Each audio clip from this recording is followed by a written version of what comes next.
That would be don't think awesome. we'll be. Who is queuing up for a marathon? If the 35 minutes Nintendo Direct takes us 8 hours to debrief, we have some issues we need to discuss. I know. Like, that would be bad. NWR does an annual telethon for a charity event. Up, hey? That's next weekend. Or is that, this weekend, right? It's the 8th. Yeah. There's your tweet. I will retweet it. Did it tweet instantly? Huzzah! I just got it now. Okay, cool. Which is funny because when this is later available online, yeah, did the Nintendo Dads one, did that retweet as well? Hot dog, hot dog, hot diggity dog. Wow. We are like less than a minute into a recording. For the 3 followers you have. Yeah. Yeah, I guess it's more for... I better close this window, and then we're going to get started. Then once you have that link available, do you want to put that in our Facebook account? Oh, right. You've got a person who's like, hey, where can I tune in? Hey, what's going on? I'm your #1 fan. I'll take anyone who's actually interested in what we're doing. Yeah. Oh, wait, what's this crap? Never mind. I thought this was Nintendads, but it's not. That would have been... Oh, you've actually got... I can see video on your end. I can see you. Hot dog, hot diggity. Crap. We're going to have issues. Yeah, no, the stream, I had to... Because it's Google Hangouts, right? So... Right. Why does it have my ridiculous picture?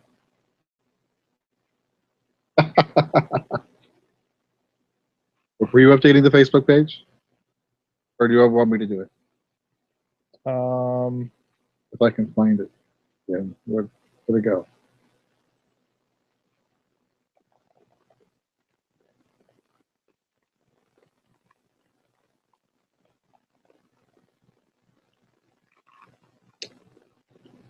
Okay. Da-da-dum. And we should be good.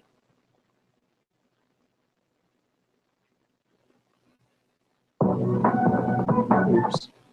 Spoiler. All right, I posted it. You did? On the Nintendo Dads one? On the Nintendo Dads, as a reply to Alexis's... Okay. Or unable to post comment, try again. All right, now. Wow, I have like the worst YouTube username ever, by the way. I don't know if you noticed it. It's terrible. It's like that moment where you picked a user handle when you were like way younger and then it stuck with you forever. But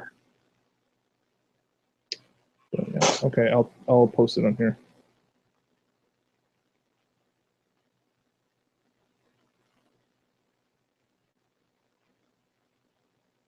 Wait, where is everyone currently? At home? Sorry, I mean, good. Yeah. Your statement was I'm posting it here. Where is here? I am posting it to the. Hang on. It should say that I'm live somewhere, right? Where's my? Okay, sorry. Hangout toolbox. It's not okay. I was gonna post it to Facebook. Gotcha. Links. There we go. Hot dang. That's what I was looking for.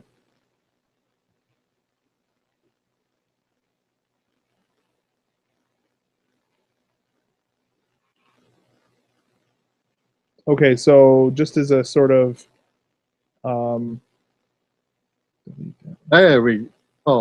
it just showed your picture for a second there, and then it went back to your webcam. For what? In the stream. Oh, okay. Yeah, for a minute there, it just went to an image of your face, and then it went back to the webcam. I wasn't sure what you were trying to do with it. Oh. Comment tracker. Gotcha. I like the poster on your wall. The Guardians one? Go. Yes. Oh, dang. I guess we could do that. Okay, we're good. We're running. Twitter, Facebook. It's good. I think. Maybe. That's why it's beta. Okay. Anybody need to go pee before we go? No, I'm good. Okay, sorry. I know this Spoken like a true dad. everyone's got their DS fully Don't make me turn charged. this car around. I don't want to be hearing nothing about how you forgot your link cable halfway down the road. I don't know what that means. Okay, I think we're good. So, I guess we'll just start it and go from there. Oh, you know what I don't have pulled up? This is me trying to wear about 18 hats at once. Is I don't have the doc up. That would be good to have. By the way, this is, in my experience, the number one. The trickiest part of recording a podcast is the start and stop in a timely manner. Agreed. It's such a tricky thing. Like, it can very easily, you can end up wasting a ton of time if you're not like diligent about making good use of your time. Interesting. But that's that's anyway, something we'll have to make sure to work on. But now that it's all set up, I just have to make sure my kids never are in here, and yeah, that'll never happen. Don't touch, and we're gonna be just fine, Don't kids. touch, and it's fine. Yeah, I don't know. It'll go faster as we go. Oh, come on, Google. Why? I'm only streaming video and doing Skype on the same connection. And What is your problem? okay, so we're basic outline. Just we're doing. Are we doing what you playing first? Do we have a what you playing, and then the news, which is the direct? Then do we have a virtual console highlight or something like that? Yeah, I have been playing a Link to the Past. Hot dang, that is. Yeah, I may have. which I never played on the SNES when it first hit. See. And I feel like I was if I could get in a DeLorean, go back 88 miles an hour, I'd slap myself in 1994 and say, Seriously, "Buy the yeah. goddamn game, son." Yeah. Yeah. What the heck? I am like, yeah. I know. I think I just like lost my Nintendo credit card right there. Yeah, it's like, oh wait, these guys haven't even played Instead that of- game. Well, crap. Instead of handing yourself a sports almanac, you hand yourself a Super Nintendo cartridge. Exactly. You'll thank me later, kid. Okay. Google Docs has decided to take a dump now, so I'm gonna just fly by the seat of my pants because I'm impatient. And Yeah, as we talk, I'm try and figure out what the heck is going on with Google Docs. doing the video streaming on Hangouts is a processor hog. Come on. Anyway, okay. Well, I'm just gonna start. I'm gonna play the music Do it. and go from there. Okay.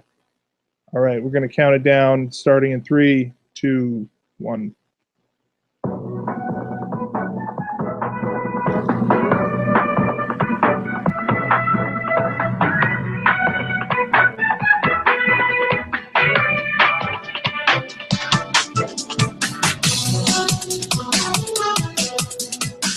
All right. Hello, everybody, and welcome to the very first episode of the Nintendo Dads podcast. My name is Zach Erickson, and I'm going to turn this music off because I realized that I don't have a digital dimmer thingy, and I will end up turning down my wonderful co-hosts if I turn it down and let it play at the same time. So my name is Zach Erickson, and to my left is... why don't you guys both introduce yourselves, actually, starting with my left, Jesse. Are you sure I'm on left? I guess, yeah, sure. Okay. All right. I wasn't, it's, the digital left is sometimes different than the analog left. Anyway, greetings. I'm Jesse Waldeck. I have hosted several podcasts before through VG Tribune, VG Tribune Roundtable, and VG Tribune Ticker. And we've been on a little hiatus, and hopefully hopefully we'll get things back together again, and this will be a good warm up for me to get my podcasting chops back. So thanks for inviting me. Absolutely. Thank you for joining us. And next is Justin. Yeah, so I'm Justin Masson, and I don't have any podcasting chops behind me at all, but I'm a dad, and I'm a Nintendo geek guy who's grown up on Nintendo. So that's where I'm at. Absolutely. Awesome. And so basically the idea of this show is covering Nintendo. There are a lot of Nintendo podcasts out there, but we figured that covering it specifically from a gamer dad sort of perspective is something that is, I think we could add to the space. And so that is the plan for this show. And we're gonna try out a few beta episodes before we fully, launch in full. But for now, if it's weird and whatever, then it's beta and it's new. And in my experience, the only way to really get a good quality podcast is to just shut up and do it. So that's the plan. So yeah, what are you guys hoping, just as kind of before we get started, the sort of anything you guys are hoping to bring to the table, and what are you thinking for the podcast? What are your hopes and dreams and whatnot?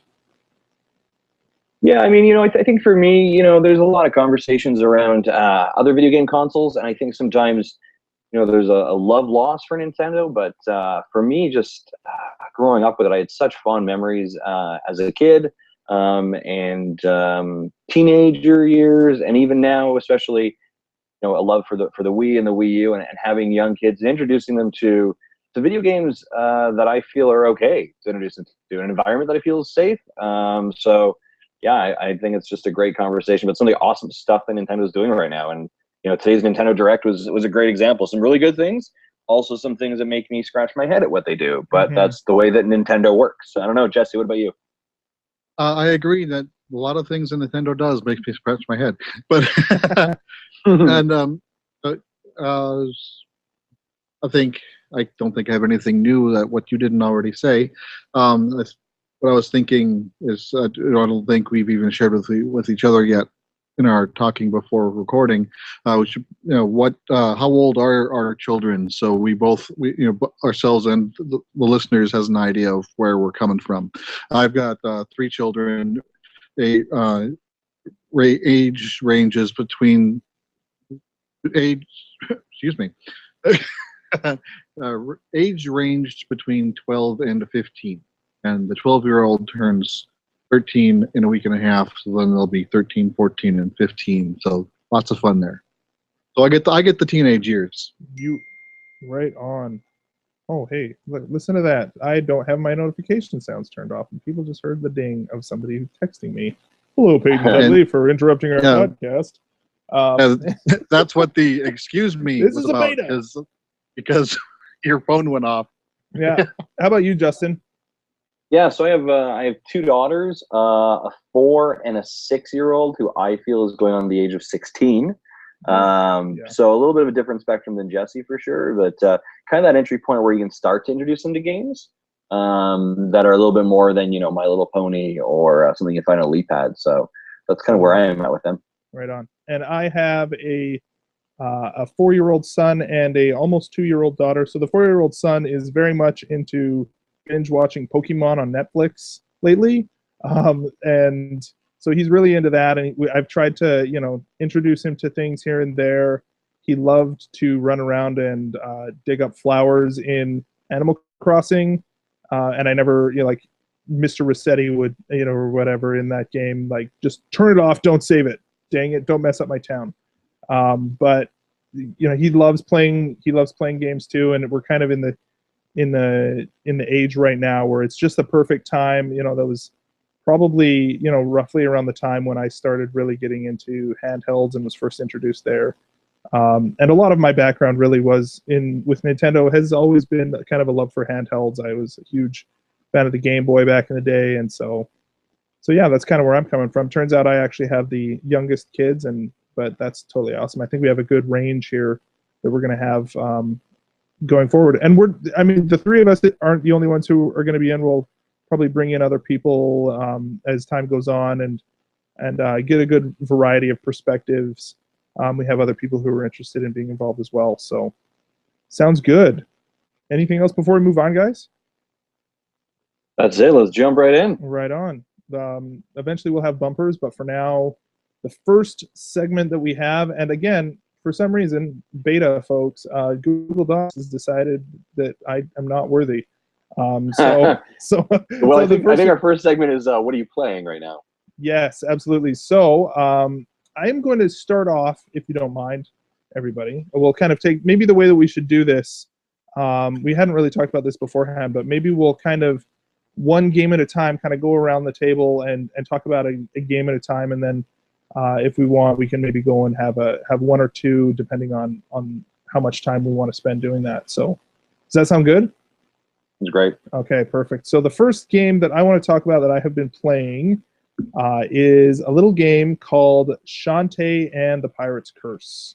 Have either of you guys seen anything about this? I think they actually kind of showed it off in the Nintendo Direct a little bit, or at least in one of the developer interviews. During the indie section, they did, yeah. And that game is kind of interested me. The price tag kind of is the one that's holding me back. On the eShop for a 3DS. I think I'm going to wait for a sale. Which is kind of crazy, right? Like, $20 is, well, I don't even want to say it's crazy because it actually was very well worth it. It was just... Which I'm not surprised, because when the DSi game went out, it was $12 where everything else was coming out at $6 or $8, and people was like, whoa, $12, that's a lot of money. Yeah. But I eventually did pull the trigger on that one and didn't get very far in the game. But no, yeah, this one, if you've played Shovel Knight was a game that came out not too long ago on the Wii U and 3DS. It's actually, I've found that Shovel Knight was one of my favorite games so far this year that's come out. It was just like a great 2D platformer, and after seeing the reviews, it seemed like it was kind of, same sort of vein, the basic sort of 2D platform, but it has a little bit more of the, it's 16-bit obviously instead of 8-bit. And it's just a really fun game, and I think I'm in like the third world so far, the third island, I guess, that you go to, and it's really great as far as the sort of puzzle aspect. Like Shovel Knight was essentially more of an action sort of platformer where you would fight and you would do this, but there wasn't a lot of puzzle solving as much. Whereas this one, there is a lot more of. So far, it's been, you get to this island or to this dungeon, and you find this thing. For example, you find this tablet or something, and it says, oh, well, it has this inscription on it, and then, oh, well, what do I do with that? I don't know what this is for. And then you do some more explore this guy who's looking for an ancient spell, and it turns out it was on this tablet. And so, it triggers this event, and all those sorts of things happen, and you're unlocking items and things like that. And it's really a fun game. The weird thing, and I mean, this is already going to be talking a little bit about, this is touching on the sort of family aspect that we were talking about, which I don't know, it's not like I'm this crazy prude or anything like that, but the 3D in this game, I don't know if either of you have heard about this, but it was like, wait, what? It was really bizarre. Have either of you heard of this? I did hear some things were accentuated, let's say. Yes, exactly, right? Yeah, so you have the sort of story moments in the game where you have the 3D portraits, which is great art, it's awesome, but the 3D effect on the 3DS. I did hear about this. Yeah, from like one of my friends from Nintendo World Report. Exactly, right? It's like a collector of figurines of sorts. I know exactly what you're talking about. And it's just like, wow, those are very three-dimensional breasts on that woman. Like, okay, like it's an interest, and I know that's kind of what what WayForward's sort of MO is in general, right? I mean, with the quasi cheesecake sort of character designs and whatnot, and you kind of know that going in, but WayForward likes the ladies. Yes, it does. Yeah, for sure. And so the interesting thing is that they're not. The one thing I noticed with those two, though, is that it wasn't necessarily. Have you guys done the what was that drawing app called on 3DS? Colors 3D, I guess it was. It was this drawing app where you got 5 planes of depth that you could draw on. Like, so if you're drawing like digitally, you'd have a layer for each one, and each one was at a different depth. And so it seems like the 3D, it's not 3D in the sense that it's actually 3D models. It's like, well, this part of, like, they divided the image into different pieces, and did Right. it that way, which It's still a 2D sprite. it's in still a 3D. 2D sprite. Yeah, it's kind of more of a picture, like a pop-up book sort of effect, or like a layered cardboard sort of effect that you would see instead. But I mean, it's not like that takes away from the game either. It's just the style. And it may not be for everybody, but I personally think it's a great game. It's absolutely worth checking out. I think if you have a Wii U, I know it's coming to the Wii U. I don't know what the price is, if they've said what the price is going to be for that, but it may be worth waiting for the Wii U if if the 3D isn't a huge draw for you. So.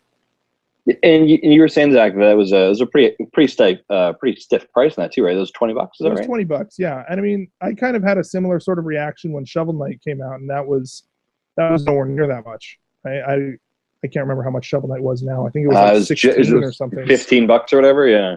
Yeah. So it was pretty steep, but so far I'm really enjoying it. And it's definitely, as long as if that's the kind of game that you like and it's worth the price, I personally don't regret buying it for that much. I think that may be a sort of price point that we see a little bit more often for the sort of high-end indie titles. That I think that's pushing it, but I think that it's definitely still something that's worth the quality that you're getting for sure. So yeah, who's next here? I guess Justin, do you want to? Sure. Yeah. So I have been playing Legend of Zelda: Wind Waker HD. So this was one of the ones that when I bought Mario Kart 8 year free download. This is one of the ones I picked up, and I'm about three hours into it, and it is a beautiful game. Have you played it before? Like, had you played? No, I was completely brand new to it. I didn't play it on any other system or I think it was on GameCube first. So it's coming to it with just these, kind of fresh eyes to it, and I know that I think it was on GameCube originally, transitioned over to the Wii U, and I know there was some talk of them HDifying it and rezzing it up, but man, I am so impressed with just the colors are so vibrant, and the gameplay is intuitively easy and simple all at the same time. Mm-hmm. And it's one of those games, you kind of go back to your statement a couple moments ago about your game there, Zach, that I really feel like if the kids come in the room and they want to play, man, absolutely. Mm-hmm. Right? It's such a kid-friendly and easy game. It very much reminds me of Spirit Tracks, the DS Spirit Tracks, Mm-hmm. and Phantom Hourglass, right? Right, those came out after Wind Waker, but I think they were just very much carrying on the same art style, right? Yeah, well, they are direct sequels as well. Yeah, there you go. And I played the DS. I played both DS games before, and now I'm coming to this one, and I loved the games in the DS, and I remember like when I finished them, I was like, man, I wish there was another. Mm-hmm. Turns out there is for me to pick up and play, and I think there's about 10 more where that came from. Yeah, exactly, right. But even just the art style and just using how you're using the stylus where need be and the controls, and it's just great.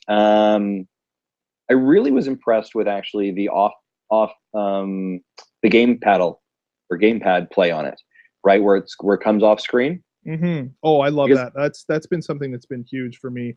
Like, yeah, just being able to, like, there's a lot of games. I'm strictly a handheld. Well, not strictly, but obviously. But I'm very much I favor my handheld more than I favor like console generally, and so the Wii U has been awesome for that.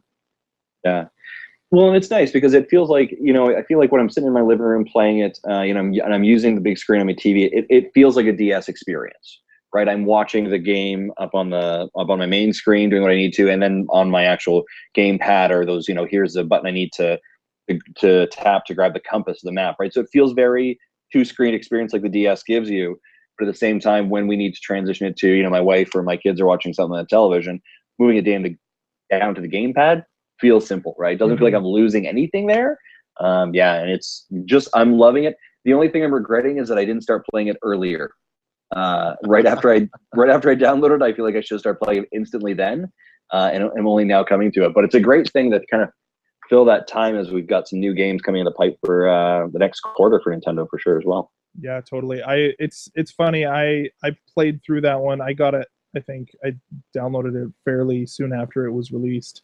But it's funny because like they've added certain things to the game, and like I think the one thing that they added, the big thing they were touting was this speed sail, which supposedly is way faster and isn't reliant upon air currents and stuff like that. And That is an awesome add-on. But the thing is that I somehow played through the entire game and I like never ran into it. I never found it. And so I played it without it. And I was just like, oh, well, whatever. And same thing with the color camera in that game. I never found it either. And I was just like, all right, well, that's weird, but whatever. So Do you know where it is? the sale, I think it had something to do with the auction house or something. It's the auction house. Yeah. Okay. So yeah, it's not like it's mandatory to play the game, especially when you kind of get later in the game. You have like warps that you can use and stuff. But no, I love that game. I've played through that game. Not having to always change the wind direction definitely is a time saver. That was the thing I didn't like when I played it originally. Yeah. And I got lucky. I think it was like the second item in the auction house for me.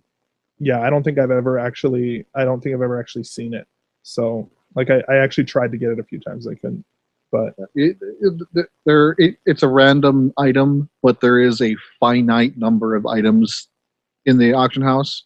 It's just you'll get one from the pool, and then if you win it, then there's now one less in the pool, and so eventually you'll get it. It's just it might take a while. Yeah. And but some of those items are pricey. Like I think there's a heart piece in there that is going to go for 2,500 rupees or so. Right. So you need to make sure you got your money. Mm-hmm. That's an awesome game, though. Hey, like I just love the art style. And rumor has it that Nintendo's going to be releasing like amiibos for literally every single character in Smash Brothers. Apparently, is what I've heard. At least I don't know if I've seen that confirmed or not. But so far, only 18 have been confirmed. But man, when the Toon Link one is released, that is like day one purchase for me. That thing is awesome. I was down in New York 6 weeks ago at the Nintendo World store in New York, and I'd seen online they had these little Toon Link figures that were like $40. I saw it on Amazon. And I was hoping that they were selling them there. And they sure weren't. But I was so wanting to grab one. Are those the ones that are imported from Japan or something like that? Yeah. Awesome. I'd seen they had the Luigi one the month before, and I was hoping they had the Toon one, the Toon Link, and they sure didn't. So I was disappointed. But I see it's on Amazon for like $45 right now, and I'm really tempted to buy it. But man, that's awesome. Yeah, very cool. Well, you'll have to. So you're about 3 hours in. Hey, so you've got a ways to go. Yeah. Oh yeah. But yeah. About 3 hours in, but loving it so far. Loving it. So good. I kind of wish that they would make a direct sequel to that. Mm-hmm. Cool. Right on. Jesse. Are we limiting games to Nintendo, or can we talk about anything we want to talk about? If you want to talk about something else, I don't have too big of a problem with it. I'd say it's probably okay. As long as it's appealing to the audience. We'll hope so. We'll let it slide this time, Waldak, but it's only because it's beta. The game I've been playing most recently was I think it was called Rainbow Moon. It was released on the Sony family of devices. It was free from PlayStation Plus last month. Oh yeah, that's right. I have that on. I downloaded that on Vita, and I haven't even really touched it. Yeah. They state it's turn-based combat up to 40 hours of play. So I'm like, I might like this. And I got through the first little island area in maybe 6 hours, 5 hours, and I enjoyed it. And then I got to the second area, and it was kind of started to get meh. Difficulty ramped up really quick. Is it just really grindy, or like just? It seems to be grindy. You do get one extra person for your party at that point, and that helps a little bit. but she starts off really weak and needs to level up and then to in order to have a chance. And then you start coming up with the combat is grid based, and I'm also not a very big fan of grid based games. They don't like the Like Fire Emblem. You don't really like Fire Emblem stuff? I don't like Right. Fire Emblem. Yeah. Anyway, so the grid base is kind of a turn off for me as well. And the main character is a swordsman, so and you start off being able to do one attack at either one move or an attack at a time. And as you level up high enough, then you can get 2 moves in. So you can move twice, or move once and attack, or just attack twice, depending on where you are in the grid and where your enemies are in the grid. Mhm. And then second person you get is an archer, so she does range stuff. Mhm. So I have her as the default position, standing behind the swordsman. So the swordsman can attack forward, and then the archer can shoot above his head, and so Okay. gonna do that sort of formation. And So it does You know, actually the- sound quite a bit like Fire Emblem then, in that sense. yeah, a little bit. And some of the enemies will by default want to go towards the swordsman, and some of the enemies will by default want to go to the archer. And since I haven't leveled up much since I've gotten to the second area, 'cause I haven't played a lot of it Hmm. because of, and there's these I think they're skeletons that they'll want to chase the archer around. So the only way I found to beat them is literally have the archer waste her turn by running around me. Oh, what? So the skeleton Oh, stops seriously. in melee range of the swordsman, so the swordsman can do their attack, and while the skeleton's following the archer around. It's just weird. Weird. But in which, if it was like shared experience between there's an experience level to get the level ups and stat ups, that's shared. But if the character that does the kill shot gets these gems, and you trade in the gems for your new abilities. Hmm. So if the archer doesn't kill anything, the archer can't level anything up. Hmm. And so it's really hard to get her to go anywhere if she's my dummy. Yeah, that's weird. It kind of So- reminds me, a little bit of Fire Emblem, like that. A similar sort of problem would happen, but yeah, nowhere near that bad. It's it's pretty. Death is a light penalty. You just if everyone dies, then your main character is back up again from that point with 1 hit point, and then you just go back to get healed. But as long as you have the in-game currency, Mhm. you can heal yourself up and res the other person just pretty relatively easily. But there are static enemies blocking your way off that you have to kill them first to move on. Plus there is random encounters, but Right. random encounters are optional, and I think that's the best part of the game. Mm. You Really? are told, you get told random encounter, and then you're told exactly what is in it. There are 5 skeletons, there are 3 imps, there are 2 bees. And you're like, I vote no. And then Yeah. And if- Peace out. See you if- later. If you want them, you hit a button and you fight them. If you don't want them, just keep on walking. The random encounter will go away, and that is awesome. that's great. That's a great. So you can pick and choose what you want to fight. Yeah, the sort of random encounters like Final Fantasy style overworld is really frustrating. But so I still think that there's some value in some sort of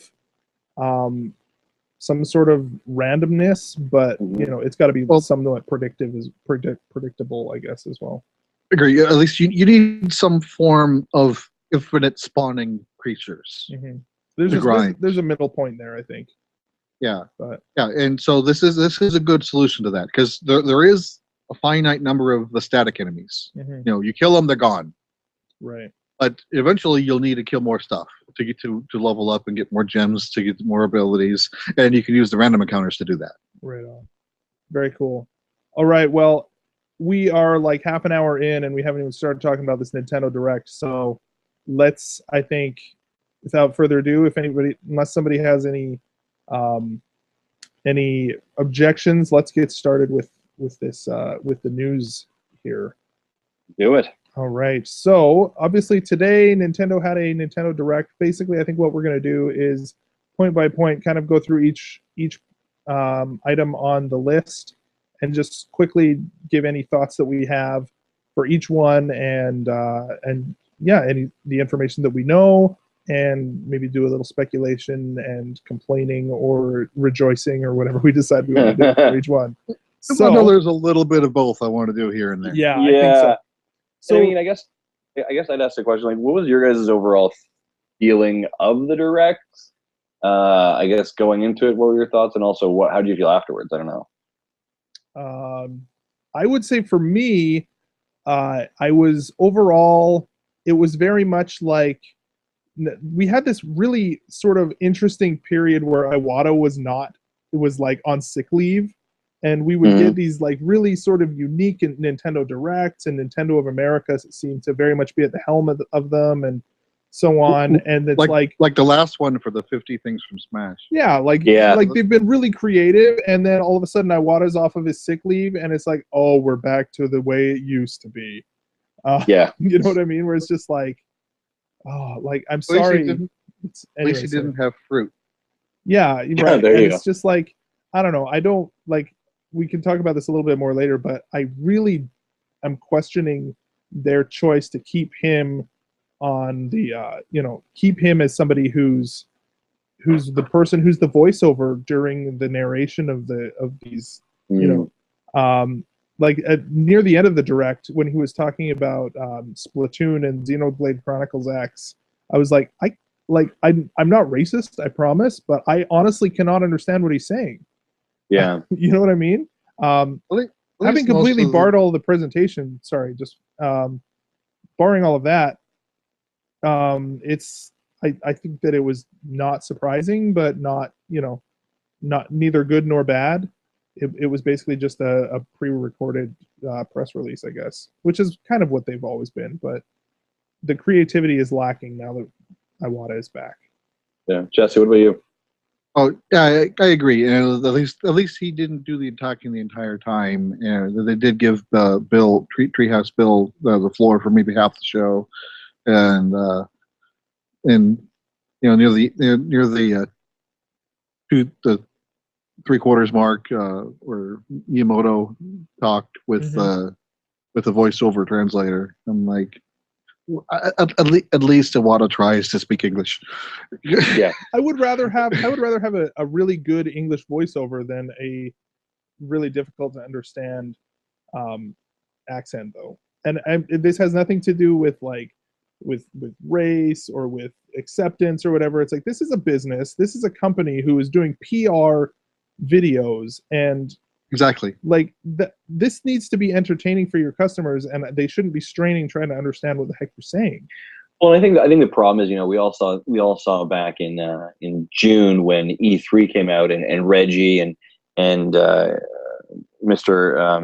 Iwata, they had a great work with the presentation they had, and it was entertaining, it was captivating, and I think that was like the golden standard in the bar. And then we're kind of seeing it slip back to the way it was, and I think I do agree. It's great to see Tom kind of come in and do his delivery. But then as we transition back to Mr. Iwata, it did feel like, okay, well, we're wrapping this up anytime now. Yeah, like it just seemed like, and those were two of the things that really were exciting. Like Xenoblade and Splatoon, two huge games that we want to talk about, and yet it's like this same old sort of presentation that is not exciting at all. And any excitement that I was having for what was being shown on screen was drastically reduced by me trying to understand what the heck he was saying. Mm-hmm.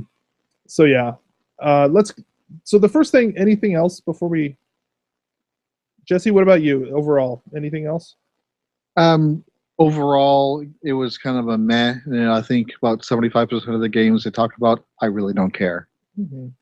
Yeah. And this, well, I agree. A lot of the games they need to, they're the big hitters, and they have to sell well, otherwise Nintendo's going to have a troublesome end of fiscal year, but they're all just they're in genres I don't like. Mm-hmm. Yeah. Very cool. And you, Justin? Yeah, I mean, when I had high expectations going into this. There were some things I was really hoping for. I mean, there were some wins I was happy with. But then there was other things that we're thinking we're 2.5 weeks away from Smash. That should be a big mover for you. Looking what you did with the Smash 3DS and how you promoted that. You're coming to the Christmas season, Black Friday, holiday. What do you need to do to really be, getting this in people's faces? And I felt like it fell weak on a couple of those spots. Mm-hmm. It was very low on hype. Yeah, and kind of going back to Jesse's point of like the fiscal. I think they spent time talking about Amiibo to a degree, but I mean, you could have had almost a 15-minute session just on that alone to talk about more integration of how it was working. Yeah, but I don't want to dive too far before we start going off the rails. But yeah, totally. I was all right with it, but there was things that I thought they definitely missed for sure. Yeah, totally. So the first thing we have here on the list, they open up with a trailer for Majora's Mask for 3DS, which is coming spring 2015. I love the trailer and the sort of way that they kind of break this open, and because it is. Have either of you played Majora's Mask? No. I've tried many times and have never been able to get into the game. The Majora's Mask and the two GBA games, or not GBA, the two Game Boy Color games are the only three Zeldas I've never gotten into.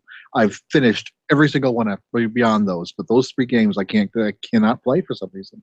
Yeah, I've played most of Majora's Mask. I haven't played through all of it, but I remember back in the day really enjoying it. Although again, it is super weird. Like it is by far the weirdest and most divisive, I think, Zelda game that's ever been released. And so I saw online, I think it was Scott Thompson from NWR, basically like, I'm really excited for a whole new generation of Zelda fans to be completely disappointed by Majora's Mask. So like, having not played it and just looking at it and watching the trailer for it, I was like, this is definitely the weirdest thing I've ever seen for a Zelda game. Well, I mean, the whole thing, like the whole game starts out as like you're cursed by this thing, and by the Skull Kid, and you become this weird Deku shrub, and then over time you the weird masks turning into different things. Like you turn into a Goron, you turn into a Zora, and it's such a cool game. I really, really like it. But again, the tone is so much different. And I think for that, I think that's why it's considered like a cult classic, right? Like it's something that is super weird, but something that people who love it really, really, really love it. And so I'm looking forward to playing it again. I played through, I think I didn't finish Ocarina of Time on 3DS, but I did play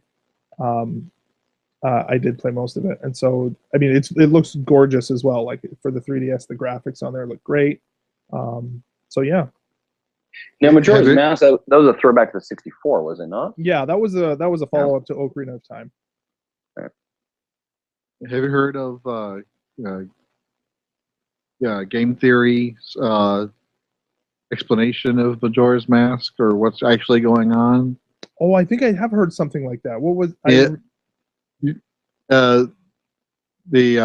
saying that the Link died in the opening sequence, and the entire, when he did the big fall, and he goes through the entire game going through the multiple stages of mourning. Ah, that's right. I did see something like that. It was pretty, so they get really deep. It is an awesome video. Check it out if you. Yeah, for sure. We'll have to. Absolutely. The biggest thing I thought of when this was launched out and kind of doing the flipping back that I knew it was a 64 game, is it really made me think, why is Nintendo not cracking open the vaults on the 64s for like Virtual Console? Mm-hmm. Right, because it made me think like this should, like if you're able to bring this over to 3DS, this should not be, and obviously they're changing it for some 3D functionality, but this should not be hard of like, this should be in your Virtual Console right now that I could go on my eShop and pick it up. Yeah, I think half absolutely. the reasons why they haven't done N64 Virtual Console on Wii U is because it looks like garbage in 1080. Yeah, That's that's a good probably point. a pretty big thing. Because they did crack it on the Wii. Yes. They Well, had and it they looked had and it looked like garbage in 480p too. Yeah, It that's a looked good even point. worse Yeah. in 1080p. Yeah. So I that's a good think point. I mean, it is a fair point though, and I mean, I've even had the same criticism for the Super Nintendo on Game Boy Advance or on 3DS. Is like, why can I not play Super Nintendo games on my 3DS? It seems like such an easy, like one of the best libraries of any video game console ever, and it's just sitting there. And it's not like this. It's not like the Game Boy or why do I keep calling it Game Boy Advance or whatever? It's not like the 3DS is not capable of running a Super Nintendo emulator, Yeah. right? Like it's could very easily happen. I don't know why they're Well, not there doing are that. It's like the yeah. Disney Vault. It's like, well, right. got to build up anticipation. Yeah. Yeah. Yeah. Here's Bambi. Now everyone go away for a bit. Yeah, Yeah, exactly. and the N64 games really need to be played on a CRT TV, not an LCD. And I've actually pulled an old CRT out of my storage and using it as my legacy device. Mhm. So actually have Intellivision flashback attached to it. I have my Oh. PS2 attached to it. I want to get a hold of another N64 since my old one broke, so I can get that on there. Mhm. And then I've got all my other devices on my HDTV. Right on. Nice. You know, Jesse, I'd never thought about that rezzing up like that depth. That's a really good point. Mhm. So the next thing that we have on the list here is Codename Steam. Interestingly, the only sort of thing that they really announced that's new that we haven't seen before was sort of the characters, which is it's really an interesting sort of angle they're going for. I mean, you've got the lion from Wizard of Oz in the game. You've got Tiger Lily from Peter Pan, who's your healer. You've got Tom Sawyer. You've got Abraham Lincoln. Abe Lincoln. Yeah, like the characters in this game. I've been really excited about this game ever since they announced it. I want to see Abe Lincoln in Smash. Yeah, right. That'd be a wicked Smash character. Right. Like I think that.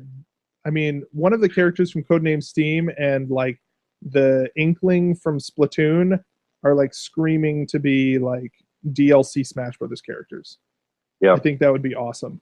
But and I mean, great sort of cross promotion too. But anyways, I've been really, one thing I don't know if they were super clear on before was the fact that this is limited to a 4-player or a 4-member squad as you're doing it. And it's basically, I mean, Jesse, this isn't really your style, like you were saying earlier, but the sort of grid-based combat.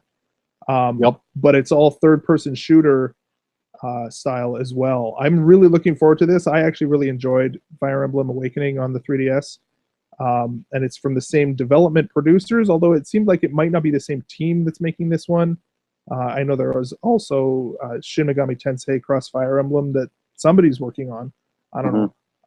But I love the art style. And yeah, if that game even still exists. I mean, they talked about it January last year and they haven't said anything about it since.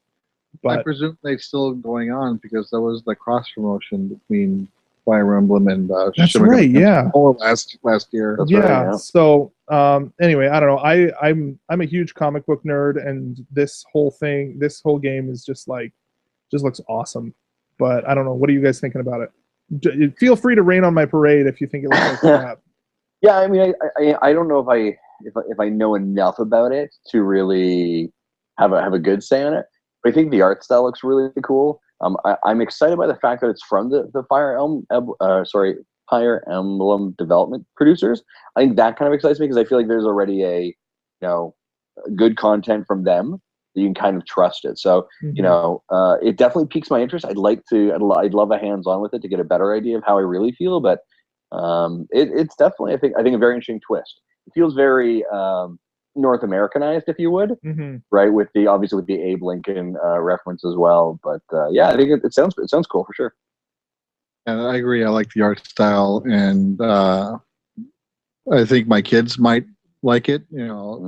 But it's definitely not something that I'm going to play. But I think my kids might like it. Yeah, and it's going to be very strategy focused as well, right? Like the interesting thing is that it's going to be, a lot of third person or first person shooters when they do the sort of online thing where it's like squad based and the positioning of each person is really important. I think it's similar to, I've never played it, but I've heard it's like XCOM. And so, but doing that in a turn based strategic format, I think is going to be something that is really cool. So yeah. Next thing on the list is Ultimate NES Remix for 3DS. Have either of you played the NES Remix for Wii U? Yeah, I've got both 1 and 2. Okay. As do I. You do? Okay. I did the first one, so we can all kind of talk about this. I only did the first one. After the first one, I was kind of like, more of the same. I don't know. Does this interest any of you guys? I guess, Justin, you don't have a 3DS, do you? I don't know. Yeah, I don't have a 3DS, but one of the things that kind of interested me that came out of it was there was a couple changes. So they mentioned the Famicom portion of it specifically, right? So you're getting that content in the Ultimate NES Remix for 3D. They also mentioned leaderboards and daily challenges, which we don't see either of those three things in either of the current standing games for the Wii U. Mm-hmm. And I feel like that was kind of like hey, if you're going to make that patch, I wonder if they're going to patch it for the Wii U content. Yeah, no, for sure. Because I feel like that's a miss. If I didn't have it on the Wii U, yeah, I think this is definitely, I'd pick up a 3DS with this. But because I already own it on the Wii U, it's not really floating my boat. But I love the fact that they're, again, bringing these out to people to access, right? And it's a good entry into, these old classic games, especially when you have younger kids or kind of people who like the nostalgia and throwback. So I like it. Mm-hmm. Sit down, boy, and let me give you an education with this game. It's a marketing tool for the virtual consoles. Right. Yeah, absolutely.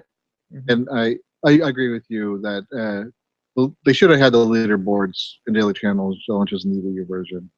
And I played 1 and 2 up to a point and just got sick of them because I like the classic games, but I like the classic games as they were, not screwed around with.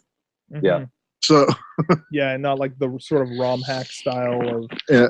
It's also kind of like for some of those games though, I did like the fact that it was almost like a tutorial. Like, here's how you play this game. Like some of like Wrecking Crew, for example. I was like, here's how to play Wrecking Crew, and I'm like, oh, this is actually really fun. I've never played this before. And so, which is useful for a 12-year-old who has never heard of a game. But if I've played the game when it was new in the 80s, I'm like, yeah, I already know this. Let me get on to the good part. Go. Mm-hmm. Yeah. For me, the reason I really liked it is I kind of the nostalgia of growing up as a kid who played NES, right? Already that's scratching that itch for me, and I had a bunch of these games, but just the quickness of the games, mm-hmm. right? I've got 10 minutes before we're heading out the door or whatever.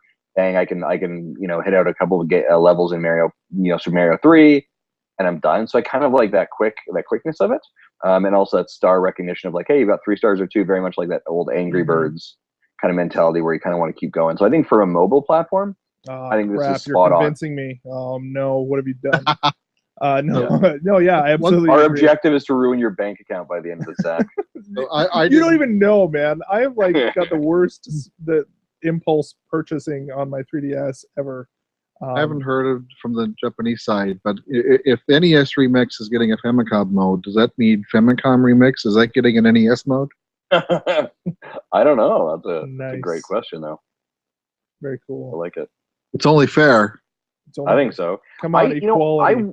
I would not be 100% shocked if Nintendo did a patch to add the Famicom, the leaderboard, or the daily challenges, because I'm getting the impression more and more, and as we go through this direct as well, that they're becoming okay with, we're going to add content later, we're going to patch that later, we're going to do something else later. Mm-hmm. So I wouldn't be shocked if we see some kind of amalgamation and patch. Yeah, for sure. Are you talking about for the Wii U version? Yeah, for the Wii U version. Yeah. Normally, I would agree with you, but I think if they did that, then there's no reason for anyone to buy the 3DS version, other than being the portable form. Yeah, good point. And the Speedy Mario Brothers, no thanks. Yeah, I've heard that's pretty throwaway. For it looks horrible. Yeah, I saw a video of that, and it looked awful. Yeah. If it wasn't for the fact that Smash Brothers was coming out 2 weeks before this, I don't know, maybe that I'm a little bit more interested. But there's also Pokemon, which, by the way, they didn't mention Pokemon at all during this event at all, which I thought was really weird. It'll probably get its own event in a few weeks. Yeah, probably. And it's a remake of an old game, so it's not like they haven't, it's not like it's an unknown quantity too. But cool. Next on the list is Captain Toad Treasure Tracker. And I mean, they didn't again. This is a sort of theme that we've seen is not a lot of new information here, other than a new trailer. Toadette was shown again, although we don't really know any other information about Toadette. I actually did get to play a demo of this at Best Buy just the other day. Yeah, there's a demo of it at Best Buy, and they have a few. I played one level of it just as I was kind of in there, and we were waiting for the guy to see if there was this thing that we had seen advertised, and we were just like, oh, well, while you're doing your thing, I'm going to play Captain Toad. And take your time, sir. Yeah, please take your time. Why don't you go check the back? Yeah, so I played. I think it's just the first level of the demo, and it's exactly the same as as the Mario Galaxy, not Galaxy, 3D World. 3D World. Yeah, the 3D World stuff. I really like that they're pricing this at a lower price point because it's. I think it's going to be $40 in the U.S. Which, by the way, I mean we could get into a whole different discussion about how stupid how much of the conversion it is. I really am not a fan of in Canada lately that they've adopted that price hike, but that's totally different. But yeah, I don't know. What do you guys think about this game? You had just. This is one of the games I am looking forward to. I enjoyed the Captain Toad stages playing through 3D World. Yeah, they were, normally, by the time I got to them, it was normally just after a level that was really difficult or challenging or stressful, and it was just a nice way to cool down before going back into the mess again.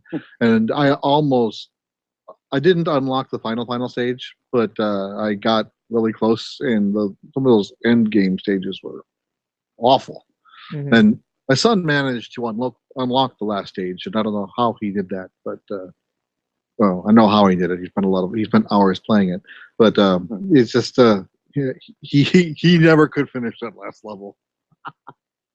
Yeah. And I didn't even try. Yeah, I played that game until I unlocked Rosalina, and then I was like, well, I'm good. And Peace out. Yeah. How about you, Justin? Yeah, this one has really actually piqued my interest. This one is peaked at E3, and I'll already say that I already have it money down on a copy for when it comes in at EB Games. So I've already thrown some money at it. I like it. I think this is a great example of a game that I feel, you can sit around with the kids and play together, right? Very easy to have have the 6-year-old or the 4-year-old. Let's gather together on the gamepad and let's play this together. It looks clean. It looks easy, easy enough for them to kind of get engaged in.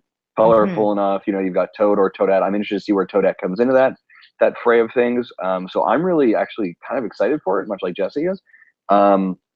70 plus stages is what they mentioned. I think that's a pretty in-depth game right there. And for $45 in Canada, I don't think it's a horrible thing. I would have loved to actually see it a little bit lower.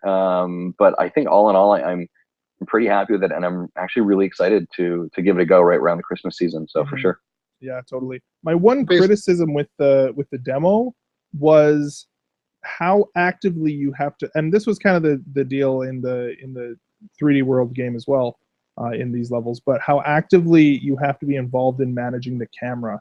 When it felt like I was constantly moving the camera around and trying to see hidden stuff, and I know that's part of what the game is, but I was just kind of like, oh well, I don't know, like it just felt like actively moving a camera is not the most exciting game mechanic, I guess. But other than that, it was. How is it kind of like when I always think of like camera movement in games to kind of try and get the scope of a scenario, I always think Super Mario N64. Right, there's a fair bit of having to control the camera at that point.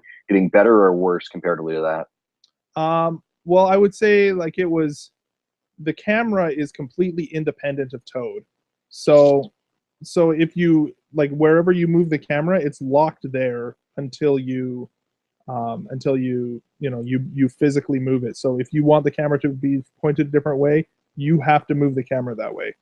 And if I remember right, in Mario 64, there were areas where you couldn't move a camera a certain way if you were standing in a certain spot in the level. But here, I don't think you'll have that issue. I don't think. No, it is very free you can- moving. It's You can not like spin it's the camera restricted at all. 360 no matter where you are. Yeah, Nice. exactly. It's just so. I mean, it again though. It's just maybe more of a preference where you're so actively involved in positioning the camera in order to see things in the level. But You've gotten used to game developers actually having decent cameras on their own. That Yeah. now we're going back to having to manage our own camera, and we're not used to it. yeah, Oh, the poor days of life.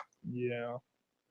So next thing, one of the interesting things that Nintendo highlighted was that Captain Toad Treasure Tracker is one of the first, one of the group of games that you are able to buy digitally online via their store now.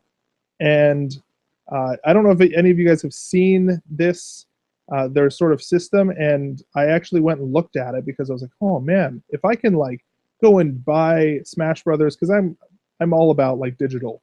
Like if I can buy Smash Brothers and pre-download it, that sounds awesome. And that way, right at midnight, or I guess it's 10 o'clock Mountain, as soon as that hits, I can just launch it and it'll play. And just before then, it'll be locked. But I don't think that's actually how it's going to work. Yeah, I'm on their website right now, kind of flicking around, and I thought I know I've got some money in my account, Mm-hmm. in my Nintendo account, so I decided I'm gonna maybe see if I can pick up Pushmo for the Wii U, Mm-hmm. and they go there right now as it loads. This is what it says. This is what it says on their FAQ under redeeming a game. It says, "When can I download my pre-ordered game? We begin filling pre-orders at midnight on the game's release day.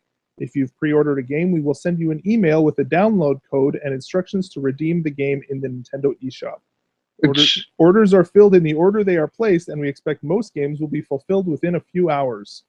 So, in other words, starting at the time that we release it in the eShop, we will begin emailing codes, but there's no guarantee you will get it right at midnight. So if you're the kind of person who wants to, have it preloaded at midnight, this is not the system for you.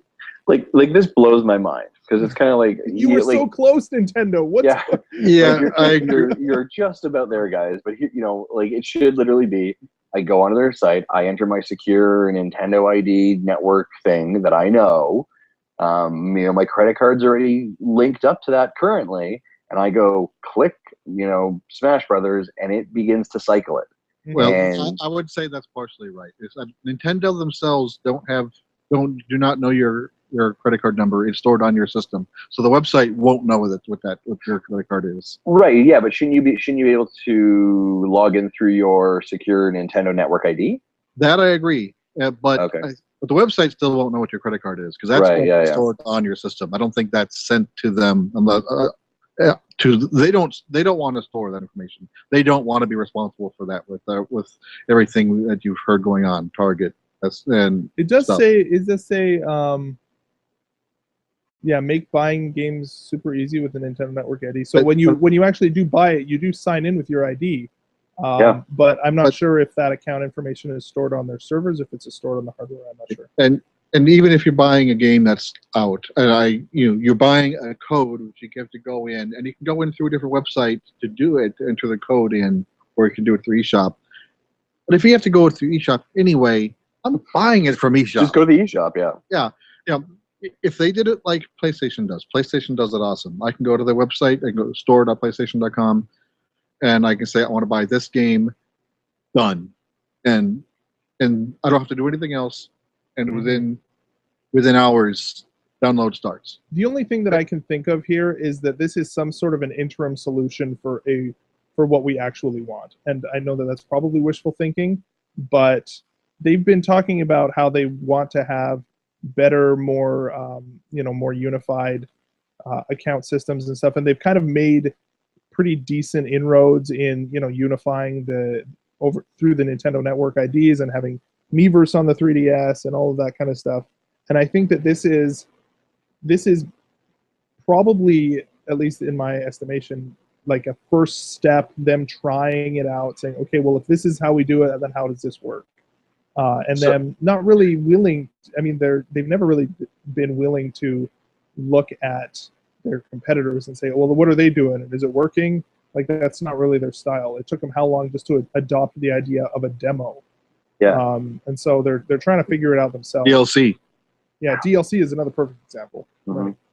So I'm on the website right now. They kind of do this like 4-step process that they have you go through. So the first one is, or they kind of walk you through it. So buying eShop games on Nintendo.com and send them directly to your device is what they're saying. So send them directly to your device. Second step is they show you to select digitally. So you click buy digitally. Get started. Then it says sign with using your network ID, your Nintendo network ID, or check out as a guest. And then it says after that, once you purchase, you can redeem your code automatically, and your game will start downloading to your device right away. So you can get one of two things. So you can download it automatically, and they'll send you a code, and then you walk over to your Wii U and enter the code, or you actually click redeem online, and apparently it goes digitally.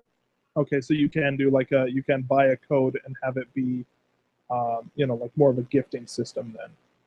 And Yeah, well, gifting, or you can, like, if you hit redeem online right now, it goes to their server apparently, and then pushes it to your Wii U. Is what they're basically showing here.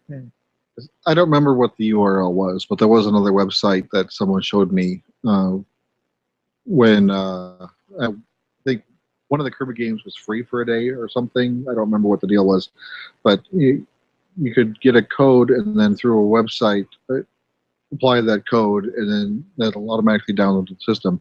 It might be a link to get to that system, and you just copy paste the code from there. Maybe, Yeah,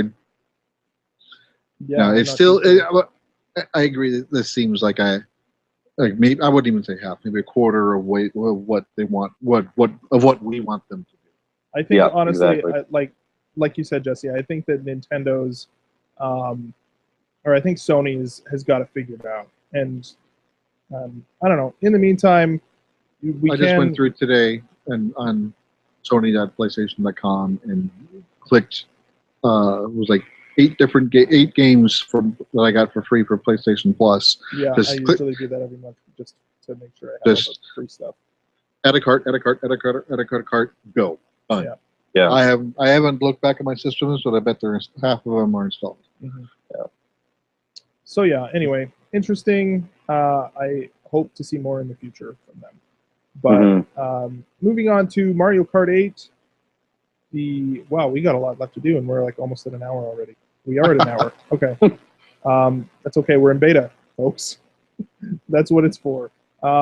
So Mario Kart 8, we saw a new trailer. I don't know if you guys watched this. I actually watched the Nintendo Minute that they posted right after the Direct.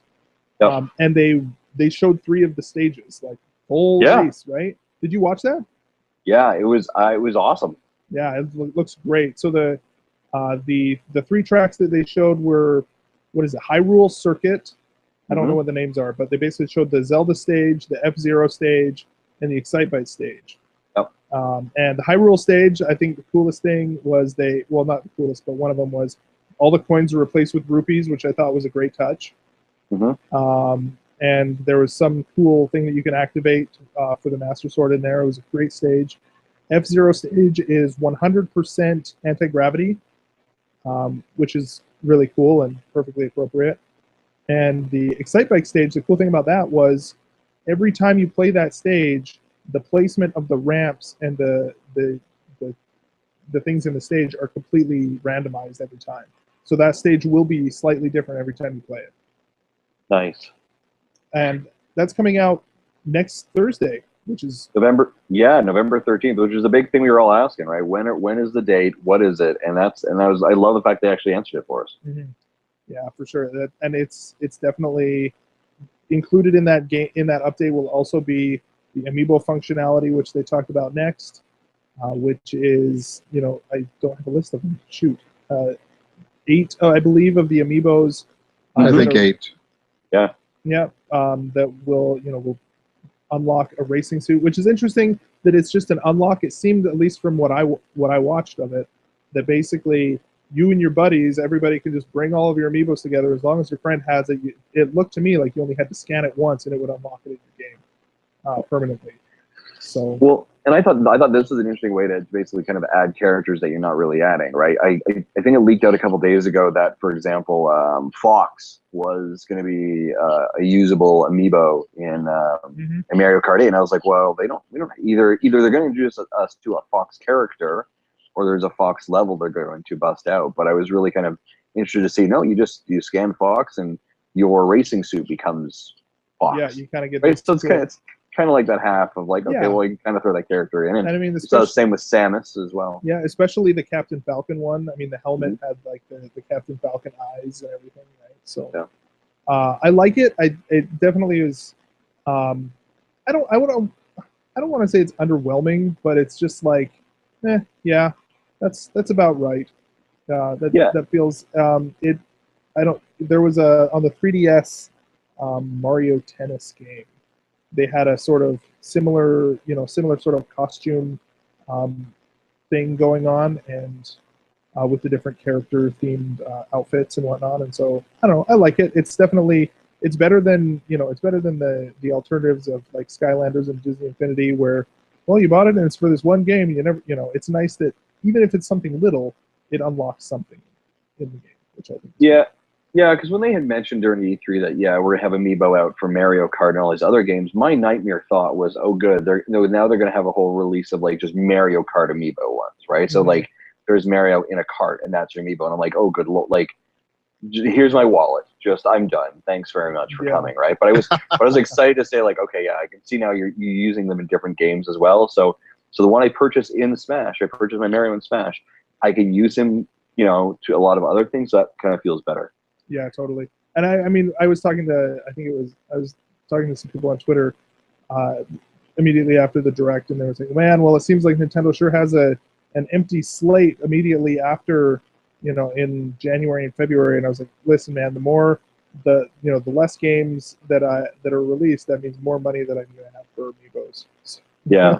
So I'm looking at a site right. I'm looking at another site right now. So we've got Tanuki Mario, Link, and Cat Peach confirmed. Mm-hmm. We have got the bike for Hyrule.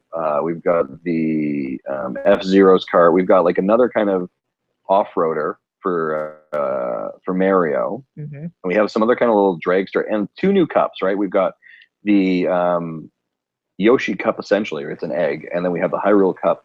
Looks like in the Yoshi Cup, looks like there is the Yoshi Island remastered. Mm-hmm. We have the Excite Bike you were mentioning before. We have F-Zero, and there's another site that I can't really see what it is exactly, but it looks very kind of let's take a look here. Kind of metallic and Bowser-ish. Right. Yeah. Okay. So you're talking about the Yoshi Cup. The names listed were Yoshi Circuit from GameCube. Yep. Excite Bike Arena, Dragon Driftway. Yeah, that's a new one. Which kind of looks like it almost looks like a sort of Imperial China like sort of theme there, and then Mute City from F-Zero. Yeah. Then for Hyrule, or what I would call the Hyrule Cup, right? We've got Hyrule Land of Hyrule, I guess. Circuit or something like that. Yeah, we've got a throwback to Super NES. I don't remember. Rainbow Road. Is it Rainbow Road? It looks like the Super Nintendo Rainbow Road, yeah. Yeah, it looks like it. And then we've got Wario's Minecart. Yeah. And then we've got something else too. And this one is, it's called Ice Outpost. Ice Outpost. It's exactly. So, and that one, I don't know. That one, they haven't really shown anything about that one. Yeah. But, no, yeah, I think that's going to be great. It's really interesting. Mario Kart has been proven to be an evergreen title in general. At retail, they just release it early in the console's life cycle and then it just sells forever. But this is really interesting to take that and then, inject new life into it for the people who have already bought it. I think it's a great move for them. So. Yeah, I think their strategy is fantastic. Jesse, what about you? Are you a Mario Kart 8 fan or a Mario Kart 8 player? I bought Mario Kart 8 and pre-bought the DLC packs, but I haven't got as much time into Mario Kart 8 as I did in Mario Kart Wii. I played the hell out of Wii, but I don't even think I've unlocked everything in 8 yet. Mm-hmm. So yeah, that's fair. Very cool. All right, well, let's just power through the rest of this here. I know it's getting late for you over there, Jesse. You're like Eastern time zone, so you're a crazy person. Yeah, I'm in Central, so it's Oh, it's you're only Central. Oh, that's right. So now Zach's sympathy wanes. Oh, okay. Well, look, man, it's not even midnight yet. yeah, We're good. it's only almost midnight. Okay, sounds good. So the next one was Kirby and the Rainbow Curse, February 2012 or 2015. Oh, sorry, for Mario Kart 8, they were saying again, just reinforcing the fact that I believe it's in May is when the Animal Crossing pack is going to come out. Mhm. I'm a little less excited about that, but I'm sure they'll do a lot of hype, and that'll be the 1 year anniversary of Mario Kart 8 as well. So That's it's right. perfect timing. Perfect timing. So 8 new tracks for $8 is awesome, and even buying the 2 DLCs together, it's Yeah, you I've get already another prepaid for both, so- discount. It's like $12 to get both. yeah. Yeah. I would say that's worth it. So Kirby and the Rainbow Curse, this game will eventually have amiibo support. Supposedly, I don't know if it's at launch. Heavy gamepad usage, 4-player multiplayer, which looked kind of cool. So if I understand, were they using like the Wii pointers? Is that how that was working? Yeah, it was very stylus heavy. Was the impression I was getting from it. So it was you're having to draw the actual rainbow on the stylus for Kirby to do his tricks on. So yeah, I kind of looked away at this part of the direct, and it seemed like for the multiplayer, it was the like Wii remotes drawing instead for multiplayer. Is that right? I was a little bit unclear on that one. I be 100% think sure. I think the other players actually have free motion, but like D-pad. I don't Oh, know. okay. But at first, I thought this was a 3DS game until they started talking to 4-player. I'm like, how are they going to do that? Well, it's a Wii U game. Mm-hmm. Yeah. Yeah, it should be pretty cool. But again, that's really one of the only games that's coming out in the early part of next year. So we'll see. But Yeah, this is a game that, from my perspective, I really was interested in during E3. But as I was thinking about it, saying we were prepping for this podcast, I was thinking, this might be a game that might interest me and maybe picking up for my girls. Just judging by like Kirby's a very soft character, kind of fluffy-ish, and I think very bright, colorful colors, and especially even drawing the rainbow right on the stylus is very creative as well. And so this is one that wasn't on my radar before, but it kind of makes me think that this might be one that I can definitely introduce to my kids and that they might actually enjoy. Yeah, so yeah, it seems like it's pretty cool. And I mean, I've heard I think it's Canvas Curse was on the DS, was the game before this, and that it's heavily based on. I love the claymation sort of style, and I think they've actually artificially sort of maintained a certain frame rate that is consistent with claymation. So just to add, like with claymation, just so that it will kind of match that style, which I think is pretty cool too. So moving on to Hyrule Warriors, there will be an update patch. Apparently there's some DLC coming. I haven't played this game, although I kind of want to. Like part of me kind of wants it. The more I play it, the more I see of it. I read your show notes on this part before I saw the Nintendo Direct, and I'm wondering what you're talking about. Now I get the joke.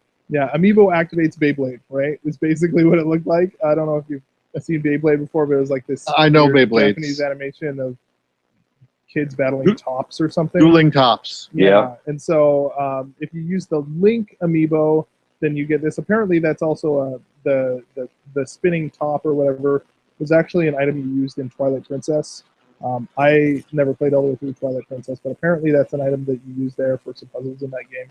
I've always considered it the worst item in the game. Yeah, and so I mean, perfect. That's the perfect thing to bring in, right? And then if you use any of the other amiibos, then it'll give you some sort of random item as well, which is kind of again just added value for those amiibos for sure. It's interesting because all they have to do is like put in some sort of token amiibo support to every single game, and it increases the values of every single one of those little statues that'll be on. And you're gonna sell so much more of them. Exactly, right? Like, now I need the Zelda one. Oh, okay. Yeah, Like, exactly. Right? So the thing is, if it gives you one of the common drops, that is kind of almost useless. If they start giving you some of the silver items in the game, the more rare ones, then it might be it would be more beneficial. Yeah, but if it just gives you copper items, that's junk. I have 99 of them. I almost have 99 of everything already in my inventory. Very cool. But, and the yeah. Twilight Princess pack is also coming out. I haven't played the game, so I'm not sure exactly what that entails, but very cool. If there's one game that I might that's one that I'm still considering, maybe over the holidays or something. Might be a fun one to I know. play through. I know they're running a demo of it at like the EB Games down here, and I stopped by and played it for about 15 minutes off a recommendation. It's not bad. Like it's it kind of scratches a little bit of that Zelda itch for now. Mhm. But I think there's other games that if you really got that itch, you could probably definitely go back and play. That's a little bit more in that wheelhouse. Yeah, I've never played a Dynasty Warriors game before. I enjoyed playing this. I played Twister Bow the first time, and which unlocked like I can get additional items if I play through the level again using different characters on the hardest level. But I'm like, I don't think I really want to do that. And then in the mode where the level looks like the NES overworld map, I've played a little bit of that, but didn't get far into it. But I've had fun with it. And this is another game I did. I pre-bought the DLC. So again, I don't remember what the DLC is going to give me. But I already bought it, and I got the Darkling skin, which is awesome. Yeah. I was doing a recording, and I equipped the Darkling skin before doing a level, and I'm glad I recorded that level because that was the level Very that cool. you get the Master Sword. Oh, So- nice. So Dark Link acquires the Master Sword. I'm like, oh, I got to put this on YouTube. That's so I have great. that. I have that on my YouTube channel. Very cool. Nice. I'll link it to you too, and you can probably put it in the show notes. Awesome. Beauty. Awesome. So just to kind of round on the Amiibo news, they said that there is more information coming on Yoshi's Woolly World, Captain Toad, and Mario Party 10 implementation of Amiibo as well. I have no idea what, Captain Toad is one that's interesting because it's so close, and it seems like, well, I guess it's not launching with Amiibo support because, because it's so close to launch. That's coming out in December, so we'll have to see. Yeah. But I know I definitely read an article that had said that Nintendo mentioned that it was not the Amiibo support was not going to be there. But again, I think this is I'm so interested to see what they're doing with Amiibo. It does sound like they definitely have a lot of a plan with this thing for sure, right? Mhm. Like for good or for not, like we're all gonna find out on November 21st when Smash drops and we get these Amiibos, whether it's like okay, what the value of these things are and what the long-term strategy is. But from everything we've talked about today, right, with Mario Kart 8 and Kirby and Hyrule, they've got a plan. They seem pretty committed to do it. I think it's worth giving it a go. Absolutely. You know what? I just realized something, and we had a terrible humming, and I unplugged something, and all of a sudden it's so much cleaner. You guys still there? Yeah. Yep. Hallelujah. No, that's why this is beta. Sorry, folks. Hey, it's all right. Speaking of Amiibos, segue Hello. Smash Brothers. Yeah, I love this trailer. Yes. The with the Duck Hunt dog, it's just great. So I definitely That was my favorite part of the direct. Yeah, absolutely. Mm-hmm. It was. I mean, it was had- great to have all the 8-bit characters come in to Duck Hunt, and That's- I mean, Exactly. having played the 3DS game quite a bit, I mean, I knew the Duck Hunt was in there. The really exciting thing for me was they announced Virtual Console Duck Hunt coming soon, which I've been thinking for a long time. Why have they not done some sort of a Duck Hunt? I didn't think that they were going to do the full Virtual Console treatment, but I like the idea. I think it's great. Just using the Wii remote as the light gun is great. So I'm actually surprised So one of the things that they are doing that because they normally don't put a lot of extra effort into it, new coding into a VC. mm-hmm. Yeah, me too. I figured it would be not that. Yeah. I mean, just using maybe what it'll be is more of a sort of equivalent of like the 3D classics on the 3DS, where they take the regular game but then they add the 3D depth. Like people's been saying, why don't they put old Pokemon games on Virtual Console? I'm like, because they're not going to get the netcode to ever work, so don't even try it. Yeah, exactly. So one of the things, and Zach, you played it on the 3DS. His final Smash where the controller kind of the zapper kind of comes up on a bit of an angle and looks like they're shooting all over the screen? Because they kept showing the zapper at different times. No, that was, I think, strictly for the cinematic. They don't actually show the hand. Okay. They basically the just- finals. I think the final smash is it brings up characters from other shooter games, like from Yeah, they showed Hogan's Alley and they showed glimpses of like those 8-bit cowboys, and so it's basically like Right. those 8-bit cowboys, kind of in like the sort of different dimension that some of the other final smashes are. You know, like who Yeah. else am I thinking of? Like I was Captain thinking maybe Falcon or something. Then they just all shoot at them. But, Yeah. Okay. I was saying maybe his final smash was going to be, when you get that dog that comes to the front of the screen, kind of gives you that licking of the screen look Mhm. in Smash, that maybe they're going to do some kind of like a hand comes up and Oh, that holds would have been so a gun cool. and you get an image and that's his final smash. Oh, that So would've been that rad. was kind of the way that's kind of the way I thought they were positioning that. I was like, maybe that's his move. But yeah, I was excited. I felt like, I think to your point, Jesse, when Mario and the 8-bit team walked onto the duck hunt, I love the fact that it almost looked like Mario flipped in the bird. When he kind of raised his like one pixeled hand, I was like, he just flipped in the bird. It's Yeah. awesome. Yeah, that's so funny. It was like a sort of like a Matrix Neo sort of thing, right? Where he's like coaxing him or Mhm. whatever, taunting him. Very cool. Yep. So yeah, that's it's still rolling those out. Are there any other new characters that they haven't released the cinematics for now? I'm trying to I think unless they do one for Dark Pit, which I don't know if they will or not. It would be, then again, it is, I mean, Dark Pit was Sakurai's creation, so I wouldn't be surprised if he did another one and did 2 Kid Icarus cinematics. We're 2.5 weeks away from this thing. I'm pumped. Like I am counting down. I'm using like the distance between when it releases and now as in reference points to time. I'm like, well, it's 20 more days till Smash Brothers releases, right? Like that's my Yeah, totally. kind of reference point of time now. I'm so excited. The only way I wish that could have got better is if it had been like, oh, and by the way, you can go to the eShop right now and get a demo. Yeah, I'm like they did surprised they didn't do it. 3DS When you one? said that earlier was like, today, I was like, oh, I didn't even think Please about do that. Yeah, Yeah. totally.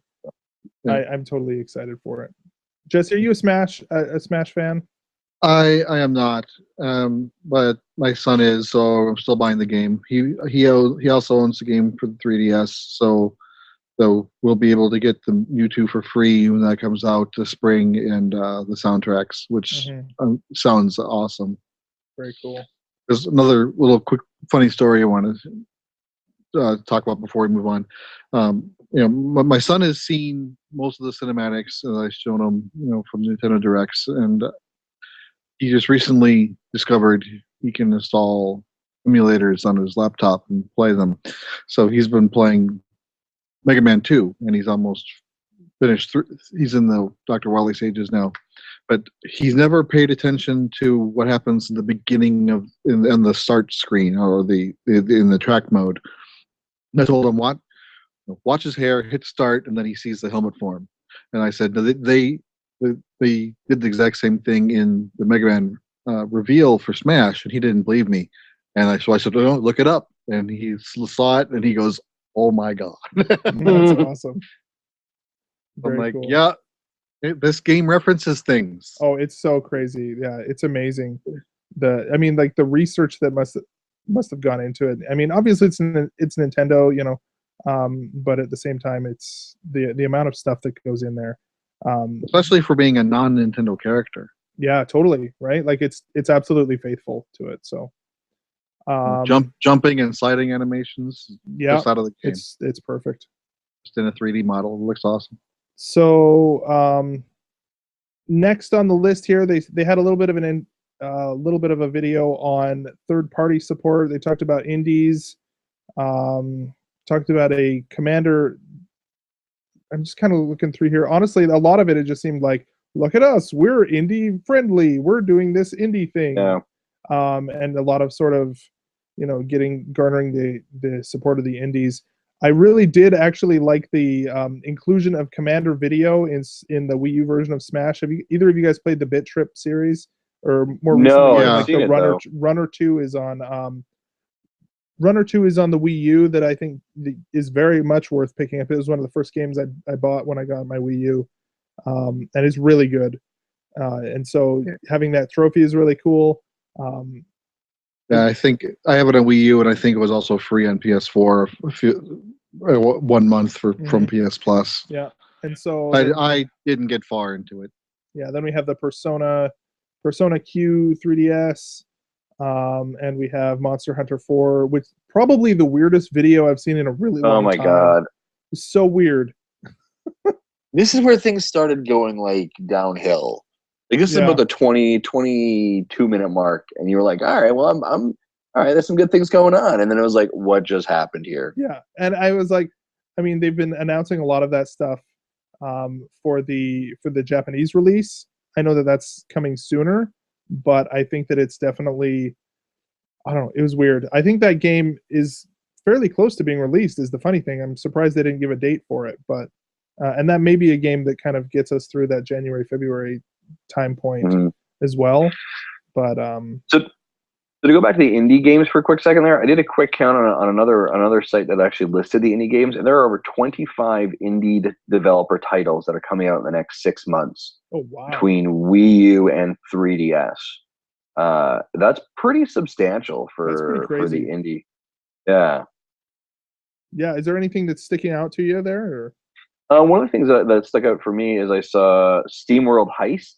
Now this is from the same developers who did SteamWorld Dig. Oh, that's right. And this is a very much of a. I saw some early shots of it. It's like a space odyssey almost. So more to come on that one, but I remember seeing that and it stuck out to me. This other one that's coming out tomorrow, The Swapper. And this one I've seen a lot of screenshots over the last little bit. It's kind of got a future sci-fi. You're kind of an astronaut or spaceship kind of area, and you're scanning content. And the quick summary of it: Swapper takes place in isolated and atmospheric sci-fi world. Players wield an experimental device which allows them to create clones of themselves, swap their entire consciousness into new bodies to overcome the challenge of the environment. That sounds pretty good. And it comes out tomorrow. Hmm. So maybe someone's new to do next week. Yeah, maybe that sounds awesome.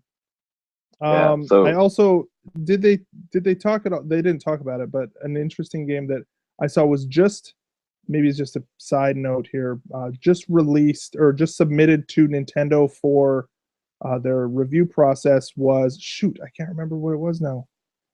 No, it was this like 8-bit Metroid-esque game. Dang it, now I can't remember. That makes me sad. Anyways, it looks really awesome, and I'm sure we'll be talking about it as time goes on as well. absolutely. So and I mean, it looks great, and it looks like the kind of game I'll get on day one for sure. But absolutely cool. Moving on to next, we have Mr. Miyamoto. Now this one, I have to admit, initially I was like, "What? Really? What are we doing here?" Why?" And not only that, but like Pikmin 3, Mr. Miyamoto loves Pikmin. I think the part of what I think he desperately wants other people to love Pikmin too, which is really interesting. And I played Pikmin 3. I don't know if either of you did, but Yeah, I played through it. and I love the game. It didn't really have a lot of replay value, unfortunately. I mean, I know they did some DLC, but the sort of big world exploring and things like that was kind of what I liked the most about it. But I love that game. So we've got a demo for that. And there's also the shorts, which again, I was like, what, really? But then I actually downloaded them on my 3DS because I was like, well, I could do I was interested enough in them, right? And so I actually downloaded them onto my 3DS because I actually am apparently one of about 4 people who loves using the 3D on the 3DS. That it's this, as a novelty that I actually really enjoy playing with the 3D on, and things like that. And so the fact that they were in 3D was a huge draw for me. And so I bought them on my 3DS and watched all 3 of them. And if Miyamoto just wants to make animated shorts for the rest of his life and be the next like Miyazaki or whatever, obviously it's not the same sort of thing that we're doing here, but it was they were absolutely adorable. I loved them. And I Oh, you watched them already? yeah, I watched them. Well, there's 3 of them. There's one of them that's literally 2 minutes long. It's actually really interesting because you can kind of see that number 1 is 2 minutes, number 2 is about 8 minutes, number 3 is about 12 minutes, and and so it's like the first one is very obviously like a proof of concept, really. And then they just keep getting better and better. Like whereas the third one is actually really really, involved, and there's tons of Pikmin, and they're really really good. I really like them. There were some parts where I was I was just sitting there with my headphones in the living room and just kind of chuckling to myself as I was watching them. And my wife's like, what are you doing over there? I was like, oh, they're just watching these Pikmin shorts.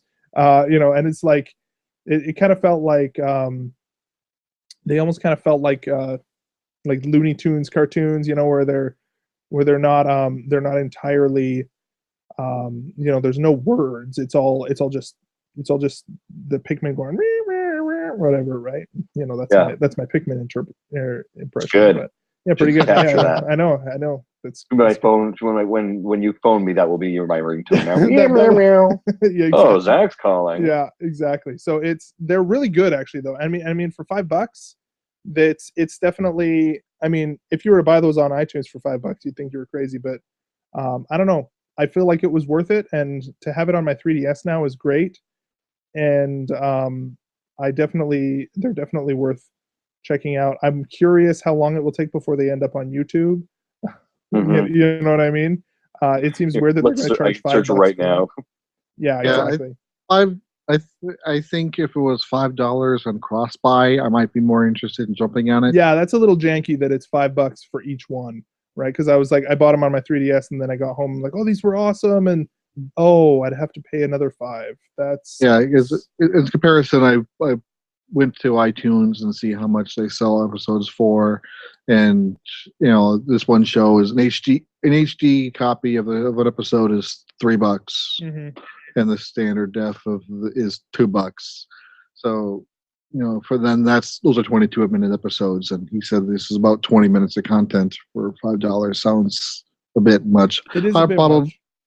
Probably will do it eventually, but I'll wait until after I spend my queued up money on Smash. Yeah, and exactly. the thing is too is like, I mean, that there is nowhere else that you're going to find really good 3D animation of Nintendo characters of this caliber anywhere else. And so they're really adorable and really high quality. I can't say enough about how great they were, but at the same time, I guess it is. Are you a fan of animation and things like that? And if so, then $5 isn't too much to ask for it. If it's something you appreciate. So. And they also announced the Pikmin 3 demo in the eShop as well. Now, have you played Pikmin 3? I have not. No, I have not. But it was one of the ones that I know when I had the Mario Kart 8 free download. It was the debate between Wind Waker and Pikmin for me, and I went Wind Waker. I like the art style of Pikmin. I've seen it before. It looks really kind of fun. Obviously, playing it in Nintendo Land, so the Pikmin games, they had that as well. I was like, oh, this is kind of fun. So I know I'm actually going to download the demo and give it a shot.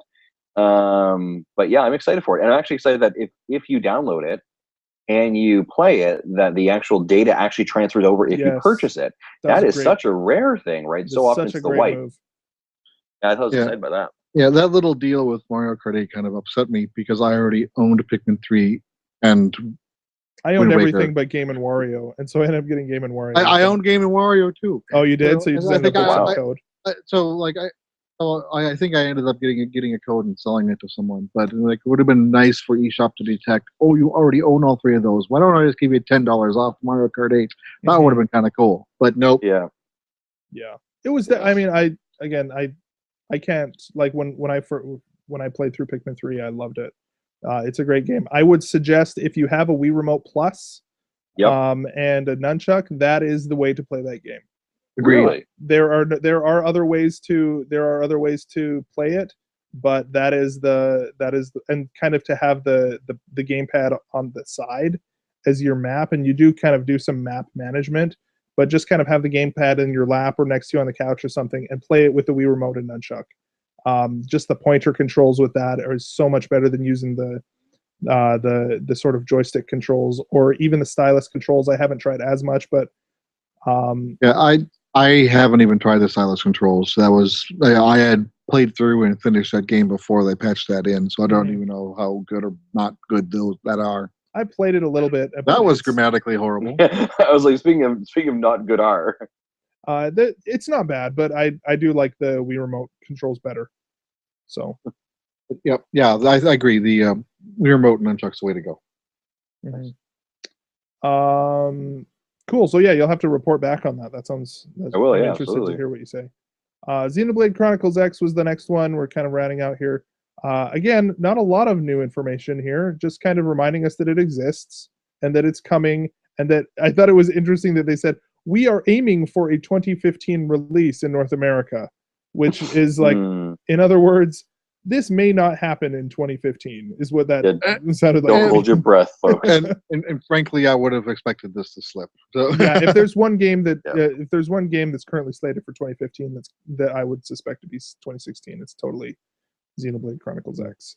Having said that, it's an absolutely gorgeous game. Yeah, you Jesse, about slipping on Zelda, you hold your tongue there, sir. Well, Zelda's got a history of slipping dates. I know. Zelda 2. I waited 3 years. We've seen more of Zelda than we have of Star Fox, though. I waited 3 years for Zelda 2 to be released since it was initially announced back in the day. Yeah. This one never. Xenoblade Chronicle X hadn't really interested me. I thought it was very. Just watching the trailer today felt very reminiscent of, it has that Monster Hunter feel to a lot of it, thrown in with some like old Final Fantasy kind of JRPG feels to it. Yeah, I don't know. Like, it's one of the ones that definitely is not really on my radar, isn't really scratching that itch for me, but I can see there's a niche for it and that people do enjoy that and are engaged in that kind of game. But for me, I was like, yeah, I could do without this for sure. But that's just me. Yeah, I'll have to see more of it. It seems like it'll be really good, but also a huge time sink, and that's just that's the kind of the kind of experience that I actually prefer, to have a huge time sink like that, to be more on a handheld. But having said that, the Wii U may change my mind if it's something that I can play on the gamepad, like in bed or something. Like that seems like it. Just like laying in bed late into the night, saying, okay, well, I'll just play a little bit longer. Let's play a little bit longer, like that. It seems like that's how I got through a lot of Fire Emblem back in the day, and so again, the off TV play may be something that makes it beneficial as well. So yeah, that game kind of scares me a little bit. I bought the first one when it came out finally in North America, but I never played it. And I did play a friend's copy, a European import copy when that whole thing was going down. So I played like the first 4 or 6 hours of it. So I kind of have a overall feel. And there was also the combat is very MMO like for us, which was hard playing MMOs because I had played EverQuest for several years and recently quit playing it, and then I've since recently started playing it again, and now I'm not sure if I'm wanting to continue with that or not. But but it's the Monster Hunter vibe. I didn't like Monster Hunter, but I like JRPGs, and so I'm like, this has got a lot of things going up and down for me on it. So I want to try to play the original game again. I just haven't gotten around to it. That and the 90-hour price tag on it of my time scares me too. Yeah, for sure. And finally, I think the last one on here that was Splatoon, announcing that there will indeed be a single-player campaign, which looked interesting. Those octopus dudes looked really weird again, but I actually am really looking forward to this game as well. The multiplayer at E3 totally seemed like one of the games of the show, and so turning that into a into a single player campaign, I think is going to be similar to most shooters that have campaigns where people are just like, yep, it's a campaign. Nothing about that seemed totally captivating, but the multiplayer still looks absolutely awesome. That I'm really looking forward to that. So what about you guys? Yeah, for me, this is one of the ones that I really have to kind of get my hands on to really figure out what my opinion is of it. Like, do I like it or not? Because I think there's some interesting, like conceptually it looks interesting from a, go back to like the dad perspective. I feel like it's probably okay, easy enough game I can bring in to my kids to play. Lots of colors, funny looking squid creatures, right? Like these are all pretty kid friendly things. So I feel like that's good about it. But the game mechanics, just how it works flowing between the paint and then out of the game, I'm a little bit curious about that. But I did like the fact they're saying 4-on-4 online multiplayer. I thought was great. I thought the trailer looked slick. It's definitely kind of on my radar, but not like in my crosshairs of like I definitely want to, get my hands on that right now. But I'm interested to see what they do with it, and they seem really vested in the idea of it, right? Like they spend so much of their time in E3, like on the online Treehouse stream. They spent so much time just continually showing this game, and so much of their booth apparently was Splatoon, and it's definitely a big game. And it's also, I mean, let's give credit where credit is due. When was the last time we actually had a really solid new IP from a first party developer? That's a pretty big deal as well. And so I mean, this could very easily have ended up being like Super Mario Paintball. And yeah, exactly. And instead we've got something totally new and original, and I think it's going to be a pretty good thing. And they were saying tracking Q2 of 2015 for it too. And that's pretty quick. Yeah, like we should be playing that. I would guess, if I had to wager, I'd say probably around May. Yeah, like right. Or maybe even like first, maybe even that sort of time slot right before E3 hits. Yeah, exactly. Early June. Yeah. You look at that, and then you look at, they were also on E3 mentioning Mario Maker, right? Which we haven't heard boo of. Oh, that's E3. right. That's supposed to be Q1, or no? That's supposed to be. Is it Q1 or this the first? I think it's the first. I'm guessing that if they didn't talk about it, it'd slip into second half. Yeah. Either that, or it'll end up being that late June, maybe, or early July. They didn't talk about slips. Yeah, they didn't talk about Zelda either. Yeah. Yeah. Well, that they've been saying there's no way that's going to be Zelda. You can put in our notes right now. I'm saying Zelda is November 21st, 2014 or 2015. I think, right. It's gonna be just like on how Smash is their big drop this year before Christmas. That's what's going to be a Zelda, and they're going to aim for that as hard as they can. And I think Star Fox is probably going to be around there too. Star Fox may be a little earlier, maybe fall. And Mario Maker, I'm going to say probably around August. That's my guess. Yeah, so you're going to call me a dirty liar on that one? I will be surprised if Zelda comes out in 15. I really think it's going to be a 16 game. Yeah. Well, here's the thing: is that it would suck if it got delayed, but it also would mean that we're getting a better game out of it too. Yeah, like we're living in a fortunate world of like we have some pretty good games to play currently. Right, and it's if it has to get delayed because they're just gonna make it better, that's fine. But I'd love to get my hands on that in 2015 for sure. I mean, let's face it, there's gonna be at least 1,500 trophies to unlock in Smash Brothers, anyways, and so I'll keep you busy. We should be busy for a while. I gotta spend my money on all those amiibos, anyways. Yeah. Think about Splatoon that I noticed. If they're saying 4x4 online multiplayer, so how can they not do 8-player multiplayer in Smash? I think it might be the fact that it's a little bit like Smash is probably like Twitch gameplay as Twitch as you can possibly be, like where milliseconds matter, and so latency is huge. Whereas having played Kid Icarus Uprising, for example, online, there is some latency there, but it's not like, if you've got half a second or whatever, it's not as big of a deal. I'm not too sure on that one. That would be my guess, but I'll accept that.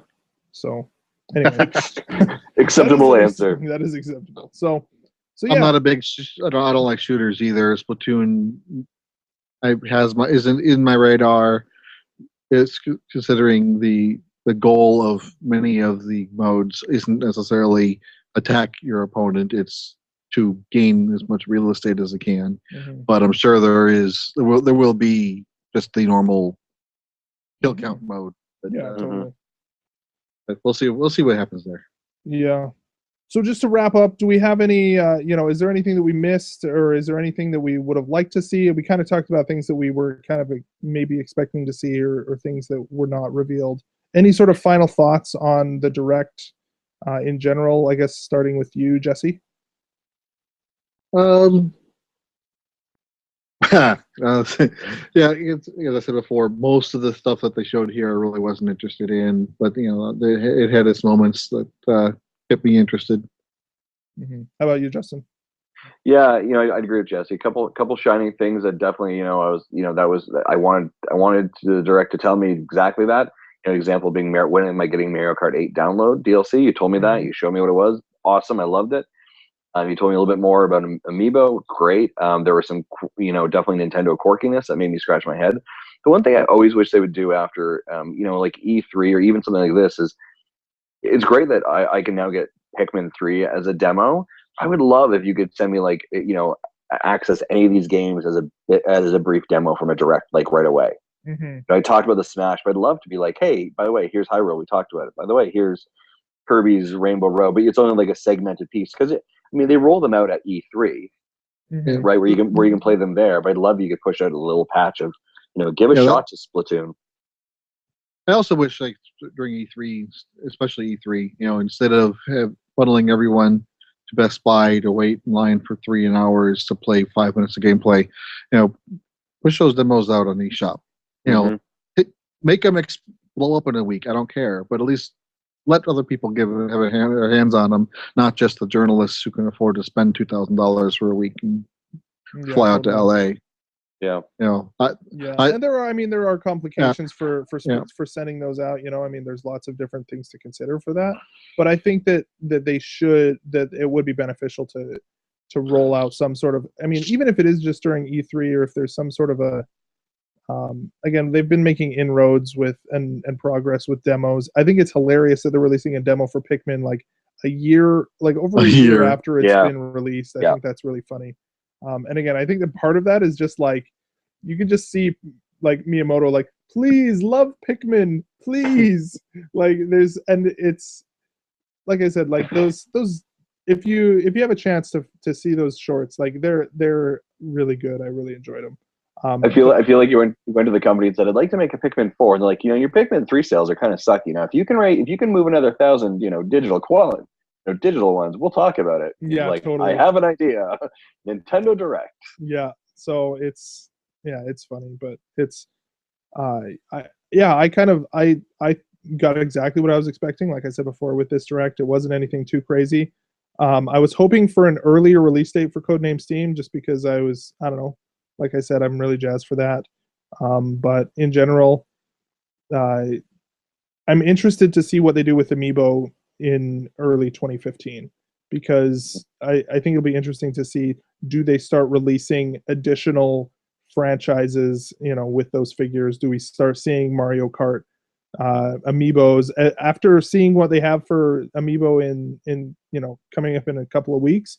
I wouldn't be surprised if we don't see Mario Kart Amiibos and we just only see the Super Smash Brothers ones until the next wave comes, maybe even next winter, and that for the next year all we get is like wave after wave after wave of Smash Brothers Amiibos. I don't know. Well, the interesting thing is I think they're really moving away from branding them, Amiibos or Smash Brother Amiibos, right? When I think we saw them originally at E3, the actual like plate that they stand on had the Smash Brother logo on it, right? That kind of cross-haired T almost, or X. When I was at the shop in New York, it was gone. Okay. They're just like gold. Let me see on their website here. I think because I was looking at it. Well, it looks like they're gold, but it's like a gold 3D, or it's like the gold Smash Brothers logo. Was it the gold Smash? It does have the Smash Brothers logo on it, but it is gold on the bottom there. But it's got like the crosshairs or whatever. So okay. But still, they've got such a wide variety of characters that they could do they could. I mean, they could do this for a long time before they need to go to a different franchise. I wouldn't be surprised if the first one we see is maybe something with Captain Toad, or we may start seeing like a couple of different, maybe releasing a couple different franchises at once and just having one or two for each. I know they've also talked about rumblings. I saw something online about how maybe if they were to release a new Animal Crossing game for Wii U, then they're not opposed to releasing smaller figures so that you could do like almost like a blind bag sort of deal where which would be interesting. I mean, you get the blind bag, you take it home and scan it, and then don't open it, and I already have that one, and take it back or whatever. I don't know, but Yeah, I don't like blind bags. I did. yeah, blind bags are dirty. Like that But Pokemon Rumble U was, that was kind of dirty, but or they've even said that you could potentially have an amiibo card that had an NFC chip in it, and so it doesn't even necessarily have to be figures, but there's lots and lots of interesting stuff to go with that.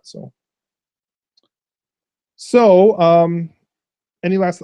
I think that's pretty much it. Wow, just suddenly gotta lose my voice after almost 2 hours. Wow, this was Nice, about 2 twice hours. as long as we just- thought it was going to be, but it's just perfect timing. Your Yeah. voice says, "I'm done." yeah. I think should we forego the what were we calling it, Justin? I had on here new to you. I think is That's we right. talked about something we found on the eShop or on the Virtual Console. Yeah, I think let's forego that. Let's maybe just tell people where they can find us if they want to Absolutely. going forward. So over at vgtribune.com is, I think, where our home base is going to be for this show. The website's actually currently in revamp mode, and so if you go there right now, it's still under construction. So for now, you can follow us on Twitter, and you can find us on Facebook as well. It's twitter.com/Nintendo Dads, and we will keep people posted for now. While that website is still kind of being revamped, and there should be exciting stuff going on over there shortly as well. So, and then they can also send emails to nintendodads@gmail.com as well. Yep, absolutely. And you can follow each of us individually on Twitter. Why don't you give that information as well, Justin? Sure, yeah. So I'm Masson23. That's MASSON23 at Twitter. Jesse? I'm Laffer2, LLAFFER number 2. Right on. And I am Zach Erickson. That's ZACERICKSON. And until next time, I think that will do it for this. And stay tuned, and thanks for joining us. Bye. Okay. I guess there'll be music eventually. I don't know. Nice. So I had like this wonderful thing for like intro music, and I'm like, oh wait, we don't have any outro music. Then once VG Tribune's up and running again, we can get things set up and into an iTunes feed as well. Yeah. Have you seen the poster? You know, they have the posters for all the newcomers in Smash Brothers. Have you seen the Duck Hunt one? No. It's so good, dude. I just barely saw it. It's like the Duck Hunt album art from the NES, but they actually like it's got like the gunshot or whatever. It's here. I'll see if I can get the. Okay. Maybe we could. I'll just post. So I saw that on our live stream. We're actually having people comment. By the way. Can people comment on the video? Yeah, on your video stream. Yeah. What? Wow. I'm Alexis was giving you a hard time. He was. Yep. And then we also had where did I find that? It was on where was the YouTubes? The YouTubes? Oh, I had it open a second ago. That is so weird that it doesn't automatically show up. And then we had Peyton Dudley, who shows a picture of himself watching actually you, Zach, on his iPhone or streaming. It said, "So very famous, much hype, wow, but actually fun to watch." Very cool. Well, it looks like you shared it, maybe. No, you shared the beta link, and then he shared a photo within the link. Okay. Yeah, I should have. That's so weird. This whole thing on. I'm just looking at the the video sort of streaming thing to see the chat there is interesting. That it would be, yeah, weird. Anyway, so I think that would, I mean, considering it was our first one, it went longer than we suspected. I think that maybe that would be something that we would plan for Well, Nintendo also- Direct. Like Yeah, we Nintendo also we won't be talking about it in the full length Nintendo Direct every time. Yeah, for sure. But I think I think the dynamic works really well. Pacing, I think was good for the amount of content we went through. I think that the time was decent. I don't know. What do you guys think? Yeah, and I think it's one of those things that, especially when you're running a beta or your first couple, there's always this kind of introduction of like who we are, how we're approaching it. But as you build more of a fan base and more people who are returning, that those things don't need to be introduced as much. And I think you're absolutely right. Like, we can do the direct and say, okay, so guys, what are the 3 things that you took out for yourself, right? As opposed to the the approach that we like debrief line by line, right? Yeah, I think it really depends on, we need to figure out. Oh, come on, Audacity! Don't you dare bail out on me after I hit stop. We have the YouTube video, so we can pull audio from the YouTube video if we have to. But yeah, I do think we need to figure out, are we news? Are we commentary? What are we? Because going through piece by piece may not necessarily be the best approach moving forward. I'm not opposed to it. It's fun to get together and just talk about stuff. But if that's, we should be also thinking about what our audience would want and so on. And I think for myself, if we are going for the parent gamer sort of demographic, maybe shorter is a little bit better. But yeah, I mean, I don't know. I'm kind of torn on that. I don't know. I would kind of think that our probably, I think in the notes I put there, our target length should probably be between 45 minutes to an hour tops. Yeah. Right. Under normal circumstances, I think that gives us enough time to kind of talk about hey, what are we playing, and then give some commentary to the news of what we're finding, right? What's going on there? What are our thoughts on the direct, or how was they just released the latest DLC package? What are your first impressions, right? So I think that's how we should kind of, I don't know, that's my thoughts at least on it. I think so. Yeah, I think it's kind of going through with each one. I think maybe in the future we'll just kind of decide, pick 2 or 3 and go for it. I also think that What Are You Playing took longer than we probably anticipated. Like considerably longer, but that's again not necessarily I don't know if that's something that we want to necessarily shorten. It could be something that's like a big chunk of the show. But I don't know. What do you think? Hello? Jesse, say that again. Sorry. I can't hear Jesse if he's talking. No, I didn't say anything yet. I'm still thinking about how to respond. Oh, okay. Sorry, can you repeat the question for a second there, Zach? Oh yeah, sorry. I'm just thinking for the What Are You Playing segment. It lasted a little bit longer than I think we had originally planned, but I don't necessarily think that we need to shorten it either. Yeah, I think I'd like to see what that looks like for our next show and see how long that feels like. But I think on our notes there, I think we put down, what was it, like 10 minutes for that? Yeah, I think it ended up being like 15 or 20, but yeah, I think just 10 minutes of like, hey, that's what I'm playing. So my general thoughts are, I'm loving it, or here's what I'm playing new this week, right? I think that's kind of the way that I would approach it. And then I think the notes there, we have open forum chats, ideas, commentary, news. I think that open forum chat for that 30 minutes really allows us it to be either commentary or news on how we ever feel about it. And I think I think I would anticipate that we'll probably spend a bigger chunk of time on like when Smash Brothers comes out. We'll probably spend a bigger chunk of time in the What Are You Playing section.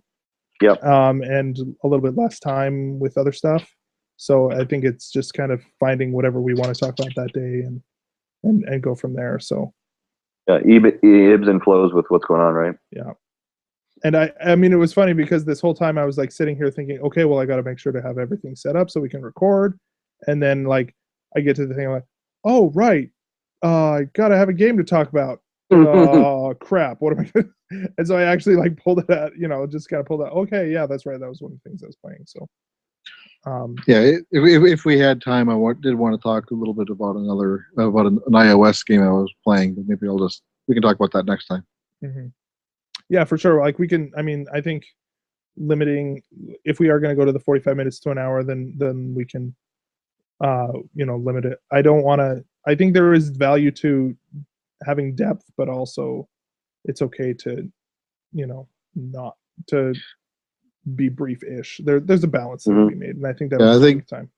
most of the roundtable episodes, spend about a good maybe half the time, so about a half an hour, talking about what we've been playing, and then the other half hour was I usually talked about 3 or 4 news items that I found of interest for that week. We kind of read a snippet of the news article that we talked about it. So, that would hook up most of the half an hour. So we would have about an hour-ish shows. Sometimes it'd be a little bit higher, sometimes it'd be a little lower. And Yeah. once I ended up with a 2.5 hour show, and that was a pain to edit. But yeah. So I think that Mhm. yeah. So I mean, but like I said, I think for the most part, I think it went really well. So I think that was the first time I had Roger on. well, that'll explain it. Get that guy to just shut up. No, just kidding. He is verbose. No, that's awesome though. That's what you want. But yeah, You'd rather have somebody who is good at talking than not, when you're and he's good at what he does. cool. Well, I don't want to take any more of your guys' time. It took a lot longer than we thought, but again, like I was saying, it's if you're not like really sort of intentionally trying to keep it as brief as possible and not take up too much time, then it very easily consumes. So Yeah. So yeah. I thought all in all for a beta, I thought it was great. Yeah, for a first show, yeah. like the pacing, the sort of the sort of stuff that we were able to talk about, I thought it was really good for sure. So very cool. So we'll I'll start another. How do we want to do for the Google Docs? Do you want me to just kind of create like one every single week where we kind of jump in and contribute, or just have it have kind of just your own notes, or what works best for you guys? We can have a common one. I think that's how I've done it in the past. Is just just have a new doc for every episode. Yeah, what I've done, I've kept each show notes in their own file, and so I have something to go for archive. If I need to go back and look for something I'm like, I know I did something in episode 4, 5, or 6, but where is it? Mm-hmm. Yeah. Okay. So create a new file. You shared the whole directory, so that makes it easy. What I just did is just shared out the URL, so people. So either way works. So it's just I'll normally, like what I did, I would make a copy of the last week's file into the new week, and then just as a template, then I just edit it the way I want to edit it. Right. Absolutely. Okay. Very cool. All right. Well, it's been a slice, fellas. Same time next week. Sounds great. Yeah, and thanks, Zach, for taking the lead on. I appreciate it, buddy. Yeah, I think if that's how we want to do it moving forward, I'm totally down with that. However we want to do it is fine. Cool. I think it worked okay. So yeah, I was really happy with it, and it was fantastic. Well done. Right on. Well, thank you. And next week we might have a movie to talk about if we all see it. Movie. Big Hero 6? Is that what you're talking about? Yes. Nice. Yes. I'm actually really excited about that. I'm planning on taking my son to that. Yeah, that'll be great. Oh, that should be really good. I've heard it's getting really good reviews. What are the reviews on that lately? Let me look it up. I actually haven't seen any, but everyone in my family wants to see it. Yeah. Yeah. And Wreck-It Ralph and Frozen. Wrecker, like, yep, or the production team, right? Like, yeah, that'll go well. Like, absolutely. And of course, Rotten Tomatoes is going to just not be fast enough. Of course. Well, thanks for that. Big Hero 6. There we go. Big Hero 6 getting a 57. What? No way. What is that? Hold on a second. That can't be right. 8.1. Oh, 8.1 overall rating. There we go. 57 on a movie meter. How is that? Are you on Rotten Tomatoes or what are you on? I am IMDb. IMDb. IMDb is giving me an 8.1 though out of 10. So Metacritic has there's a score of 74 79. based on Oh. 14 scores. okay, yeah, I'm looking at one here saying 79. But yeah, I mean it looks either which way I'm going to be going to it. So It's got 12 positives, 2 mixed, and 0 negatives. there you go. Very cool. Right on. Well, yeah, so the thing is my thing right now is that we don't really have anywhere to post it. I could post it on my own personal website for this. Yeah, Big Hero 6, 83% on Rotten Tomatoes. Cool. We don't have anywhere to post it right now because the website's still under revamp. I don't know. I've asked them when it is, but I think as long as we're in beta, we can kind of be a little under the radar, and that's okay. And just whoever gets it through, kind of our own personal channels or whatever, and let word spread. But then we can have a official episode 1 once the website's up, and we've kind of done a few more beta episodes. So And then at that point, then do we want to start moving up to iTunes and stuff like that?